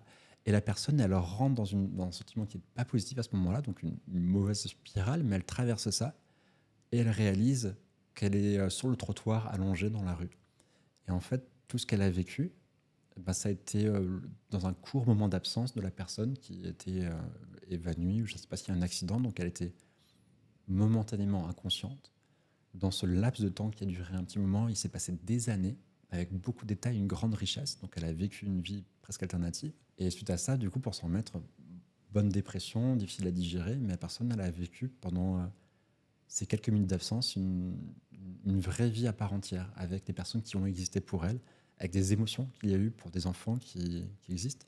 Et ça pose sérieuse question. Je me demandais même, mais comment est-ce qu'on peut vivre avec toutes les émotions, tout ce qu'on a pu développer comme souvenir, se questionner sur qu'est-ce qui est vrai à ce moment-là, qu'est-ce qui n'est pas vrai. Enfin, ça m'a perturbé dans un sens, mais avec beaucoup de questions dans l'autre. Et je vous vois regarder. Tout n'était pas, rien de tout ça n'était réel. Tout était imaginé, inventé. Tout était Sa famille et tout ça était entièrement. Ok. Tout ce qui était ça vécu, n'était même pas une réminiscence d'un passé avant de se retrouver dans la rue. Si je l'explique bien, c'est la vraie vie dans le vrai continuum d'espace-temps que nous vivons, que nous partageons nous ici. Elle s'est juste évanouie. Elle s'est évanouie. Ouais. Ça a duré quelques secondes. Incroyable. Je pense qu'on a des brimes, tu sais, dans les rêves où parfois tu as l'impression que tu vis une épopée dans un rêve. Ouais. Une fois, je me rappelle, j'ai fait un rêve qui m'a semblé durer des semaines. C'était un voyage en bateau qui se passait dans une époque où, je sais pas, il fallait des semaines, tu sais, pour passer d'un continent à l'autre. Et j'ai vraiment l'impression d'avoir vécu même le fait de m'ennuyer sur ce bateau. Tu vois. Et quand on sait qu'un rêve, en général, dure quelques minutes, je me dis que probablement ça n'a duré que quelques minutes, mais j'ai vraiment eu l'impression de revenir d'un très long voyage. Donc je pense qu'à petite échelle, et ça ne m'étonne pas que dans des comas ou dans des malaises, il puisse y avoir ça. Mais c'est vrai que ça questionne sur... c'est toujours ce principe, en fait. À quel point le réel est réel, quoi. On peut tout remettre en question. Tu sais, il y a un jour, j'avais une conversation avec un ami, et d'un seul coup, on parlait du moment présent, et il y avait comme une playlist avec une musique qui tournait en boucle. Et à force de détailler ce que c'était que le moment présent, on s'est retrouvés tous les deux dans une sorte de regard, et on a eu l'impression que toute la réalité s'est effondrée à travers ce regard. On est rentré en transe en se regardant, et c'était tellement fort et tellement intense sur le plan émotionnel que je me suis levé pour ouvrir la fenêtre pour voir si la réalité derrière du jardin était toujours vraiment là. Tu vois, tellement j'ai été impacté par cet échange. Donc c'est intéressant parce que des fois, même dans un état qui apparemment est normal, où il y a peut-être juste une petite réminiscence, mais le fait que ça se fasse ensemble, on peut aussi vivre ensemble des états de conscience qui sont perturbants. Lui, c'est pareil, il s'est senti absorbé par mon regard. Même sensation. Et la même sensation. Qu'est-ce qui s'est passé, en fait ? Alors, ça m'interroge sur vos croyances par rapport à ça, mais sur ce que tu décris là, moi, c'est évidemment quelque chose qui est de l'ordre du ressenti, mais j'ai toujours cette sensation que le réel n'est qu'une construction. Alors, ça ne m'empêche pas de le vivre et de le vivre bien et de bien interagir avec le réel, hein, mais j'ai la conviction profonde que ce n'est qu'une construction de... Alors, je ne sais pas à quel point et qu'est-ce qui construit ça. C'est toujours la même question, de toute façon, qu'est-ce qui construit ça ? Mais toi qui as fait une super vidéo sur le film Matrix, ça revient un peu sur cet imaginaire-là, en tout cas. Pas exactement, j'ai pas exactement l'imaginaire de Matrix, mais en tout cas, la sensation qu'il y a la construction dans laquelle on est, avec le personnage qu'on est, et que c'est pas forcément la totalité de l'expérience, en tout cas. Du coup, on a jamais eu cette discussion-là, donc je sais pas quels sont vos ressentis ou vos intuitions par rapport à ça. Je suis convaincu que c'est pas la totalité de l'expérience. C'est sûr. Déjà, il y a plusieurs questions qui se posent, tu vois, dans mon spectre de lecture. C'est est-ce qu'on vit cette vie ? Est-ce qu'on est incarné dans cette vie ? Ou est-ce qu'on en vit plusieurs en même temps ? Déjà, pour commencer. Et est-ce que si on a la conscience ou la croyance qu'on peut vivre plusieurs vies en même temps, est-ce qu'on peut, d'une certaine manière, à des moments, ressentir des réminiscences, des souvenirs ou simplement, tu vois, peut-être que toi, tu t'es trouvé face à ce temple, à Luxor, et tu as eu une émotion face à une statue, mais peut-être qu'en même temps, tu y étais, dans une autre vie. En tout cas, il y a des sensations comme ça qu'on peut avoir par moment, ouais. Donc c'est ça. Je ne sais pas exactement définir quel est mon champ de croyance de manière précise, parce que j'ai l'impression qu'il est aussi en train d'évoluer. Mais je ne pense pas que ce qu'on vit maintenant et qu'on considère comme état normal est l'ensemble de la réalité. Je pense même qu'il est possible que nos sens nous limitent énormément dans l'appréhension de cette réalité. C'est ce que Aldous Huxley parle de ça dans Les portes de la perception. Au début du livre, il a une expérience avec la mescaline. Je ne sais pas si vous l'avez lu, mais il décrit de façon très précise son expérience. Et il dit que notre conscience est une forme de filtre réducteur de la réalité, qu'elle est beaucoup plus complexe que ça, beaucoup plus dense. Et que notre câblage mental, sensoriel, limite extrêmement l'expérience pour pouvoir la vivre d'une certaine manière. Et que parfois, les psychédéliques, certaines techniques, permettent en tout cas de retirer quelques-uns de ces filtres et de la percevoir très différemment. Mais c'est pas forcément digeste pour notre esprit, notre conscience, et pour le coup, c'est bien d'avoir les filtres aussi. D'ailleurs, on oublie Mais- la plupart des choses qu'on vit à ce moment-là. Ouais, elles sont pas intelligibles de la même manière, peut-être. Comme si peut-être qu'une expérience forte. Et c'est compliqué de mettre des mots là-dessus, mais prenez en compte un gros paquet d'informations qui sont pas digérées, comme une enzyme qu'on n'aurait pas pour digérer tout ça, avec notre conscience tout simple. Et je vous rejoins assez, enfin, c'est des questions qui prennent peu de sens, mais toutes les expériences pointent en général vers ce type de questions sur quelle est la nature de la réalité. Et de mon côté, dans les questions que je me pose, j'essaie de pas toujours trouver de réponse aussi.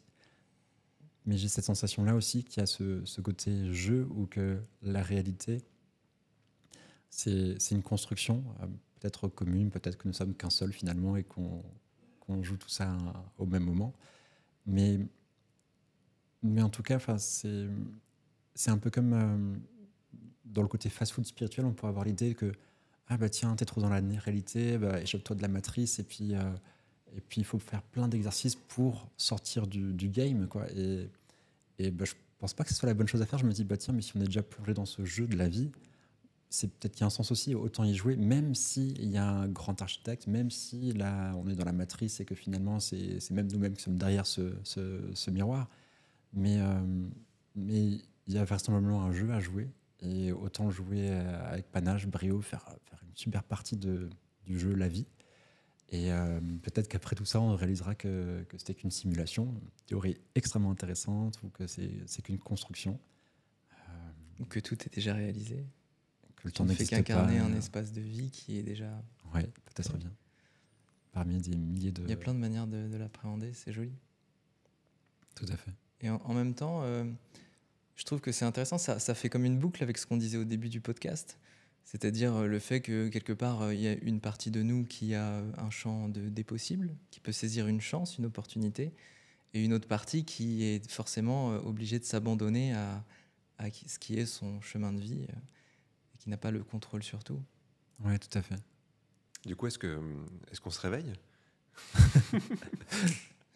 C'est la pilule bleue, la pilule À la base, rouge. ce podcast, on voulait l'appeler Limitless, c'est vrai ou pas? c'est vrai. Ouais. Pourquoi on voulait l'appeler Limitless? Parce que c'était référence à un film dans lequel le personnage principal accédait à la NZT, qui est une substance imaginée par le réalisateur, pour évoquer l'idée qu'il est possible de sortir de son état de conscience normal pour atteindre un état de conscience dans lequel on est plus productif, plus présent, on a accès à des dimensions de l'intellect à la fois émotionnel et aussi de la raison et de la capacité à faire des choix conscients et à être aussi en possession de ses moyens, de son corps, etc., qui est supérieur à la normale. Et je trouvais que ça pourrait être intéressant de clôturer ce podcast en faisant comme une petite chronique limitless et qui pourrait nous permettre d'évoquer, je ne sais pas, peut-être un axe assez pratico-pratique qui puisse permettre aux gens qui nous regardent de trouver un moyen voilà, une petite technique ou comme quelque chose qui pourrait permettre à quelqu'un de déjà commencer dès ce soir à vivre peut-être un rêve lucide ou un état de conscience qui pourrait être intéressant. On se partage une technique alors, c'est ça? Pourquoi pas? Cette suggestion, ça vous parle? La chronique Écoute, limitless. Ouais. Allez. Ouais, il y a une petite technique qui est toute simple que j'aime bien, que j'apparente à l'hypnose ou à l'auto-hypnose. C'est le fait de se fixer dans un miroir. Alors ça commence comme ça en tout cas. C'est assez chouette à pratiquer le soir avant de dormir, mais ça peut être aussi le matin, ça peut être... En tout cas, se dire, je me prends 10 minutes, je me regarde dans un miroir, pas très loin du miroir, c'est possible peut-être à une longueur de bras, pas plus, en se fixant dans les yeux et en défocalisant légèrement, c'est-à-dire en se mettant un peu dans ce qu'on appellerait une vision périphérique. Donc mes yeux sont posés dans mes yeux, mais je laisse mon champ de vision assez large. Il y a un truc qui se passe, que quasiment tout le monde vit au bout de 1, 2, 3 minutes, ça va quand même assez vite, c'est qu'il va y avoir des hallucinations visuelles. Le champ de vision va commencer à se déformer un peu. Alors je spoil pas trop, mais au bout d'un moment, ce qu'on regarde n'est plus vraiment soi. En tout cas, plus l'image habituelle de soi. Donc il y a vraiment une déformation, il y a comme quelque chose qui commence à se mouvoir, à se transformer. Alors à n'importe quel moment, on peut sortir de l'expérience si on le souhaite, si elle est un peu perturbante. Moi, je trouve qu'elle est intéressante parce qu'elle est un peu perturbante, parfois, cette expérience. Parce que ce qu'on finit par voir ou par imaginer, je ne sais pas lequel des deux mots il faut utiliser à ce moment-là, peut être assez marquant, parfois très symbolique, et en tout cas assez vertigineux, parce qu'on a vraiment la sensation que par ce miroir, par ce reflet, on rentre dans un monde onirique, imaginaire, à la limite du rêve lucide. Et je trouve que le faire le soir avant de dormir, c'est une façon de commencer à rêver avant de rêver, et voire même quelquefois de mettre une intention pour la nuit. Par exemple, quand une image nous intéresse, se dire « ça, je vais la retrouver ». Et en fait, on se programme quasiment comme ça, un rêve, un songe, et c'est très efficace et plutôt beau à vivre. Je vais essayer ça tout à l'heure. Super chouette. Ce soir avant de dormir, Ouais. Si j'y pense, moi du futur, tu seras... tu mets un miroir devant ton lit. Ouais, c'est une bonne idée. Euh, Je sais pas si c'est le Bien. moment de... Est-ce qu'on continue encore à parler ou... Je sais ça, pas quelle heure il est. ça peut toucher à sa fin. 35, ouais. Ouais, il est l'heure de. On peut conclure si c'est le bon moment. À moins qu'on partage chacun un petit truc limite classe, mais je pense qu'on est. Non, Pas je trop pense que mal c'est pour bien une clôturer. seule technique à la fois, ça rend la chose digeste et au moins peut-être qu'il y aura des témoignages dans le commentaire de ce Eh oui. podcast et ça pourra peut-être être l'occasion aussi pour nous de le faire ce soir et de se raconter au prochain Yes. épisode ce qu'on avait vécu. S'il y a des m'a témoignages, fait- ce serait marrant que les gens disent est-ce que c'est moi qui témoigne ou est-ce que c'est mon reflet qui témoigne?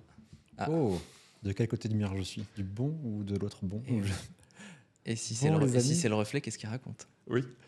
C'était trop sympa d'échanger avec vous. J'ai passé un merveilleux moment. Et peut-être même encore mieux que ce que je pensais. J'imaginais vraiment ce premier enregistrement comme quelque chose. Et puis, trop bien. C'est même passé super vite. On a divagué joyeusement. Divaguer joyeusement, mais avec une sorte de trame, j'ai l'impression. Ça peut être bien de poser une intention pour le prochain podcast, ça vous dit? Peut-être Avec qu'on- grand plaisir. On peut réfléchir à des sujets, on peut... Je pense pas que les gens pourront nous laisser un commentaire parce qu'on a prévu des enregistrements, donc on pourra pas leur demander. Mais peut-être qu'à l'occasion, ça pourrait être sympa, Ouais. même peut-être dans cette vidéo, de laisser un commentaire. Quels sont les sujets que vous voulez éventuellement évoquer et dont on pourrait Exactement. discuter. Mais juste pour Allez-y, l'instant, chers comme on amis. n'est que 3, consciemment, même si inconsciemment on est plusieurs. Eh bien, trop bien. On regardera vraiment les commentaires. Et puis, on pourra continuer Et dans du cette coup, direction-là. Et pour la prochaine fois, là, je sais pas trop. Je suis un peu à sec parce qu'il y a plein de sujets qu'on a ouverts. Et j'ai l'impression qu'on peut foncer dans chacun de ces sujets. Bien sûr. Si vous avez un thème, prenons-le. Par exemple, on a évoqué, tu avais suggéré à un moment donné. Il y a le thème du rêve lucide, enfin des rêves en manière générale qui peut être super intéressant. On pourrait parler d'hypnose, là c'est un sujet moi, que je connais assez bien. Donc, et puis il me semble que dans les portes qu'on a un peu entrouvertes là, on pourrait parler de chamanisme, On a parlé un peu de psychédélique aussi. des psychédéliques, des rituels. Mhm. Ça fait déjà 3 sujets, c'est pas mal. On se fait ça? Hypnose, rêve lucide, chamanisme. Oh, ça fait un super titre en plus. T'as un pour, teaser énorme. Je pense que boum. tous les gens qui vont quitter le podcast vont dire ok, il est où l'épisode numéro 2? épisode 2. C'est là qu'on dit abonnez-vous pour savoir quand ça sortira. Pensez à vous. Alors, c'est le moment où je propose qu'on fasse chacun une petite intervention face caméra Ouais. en invitant les gens à un petit appel à l'action qui pourrait être de soutenir la chaîne, de la partager ou quelque chose comme ça. Est-ce que ça te dit de commencer? Oui, volontiers. Ça nous ferait vraiment chaud au cœur, mais vous allez vraiment gagner à nous suivre régulièrement parce qu'on a tellement de contenu à partager que vous allez pouvoir grandir avec nous et on sera ravis de vous accompagner. À bientôt. Si vous avez aimé les sujets dont on a parlé là, on va les développer, on va rentrer encore plus dedans, dans plein d'autres sujets aussi dans les prochains épisodes. Donc likez, abonnez-vous, partagez si ça vous a plu. Et on se retrouve pour continuer la réflexion au coin du feu. Likez, abonnez-vous, partagez et n'oubliez pas de vous regarder devant le miroir. Ça, c'est top pour conclure. Salut. C'était pas mal. Merci beaucoup. Quand la vidéo est terminée, on dit couper. Merci. Coupé. À la prochaine.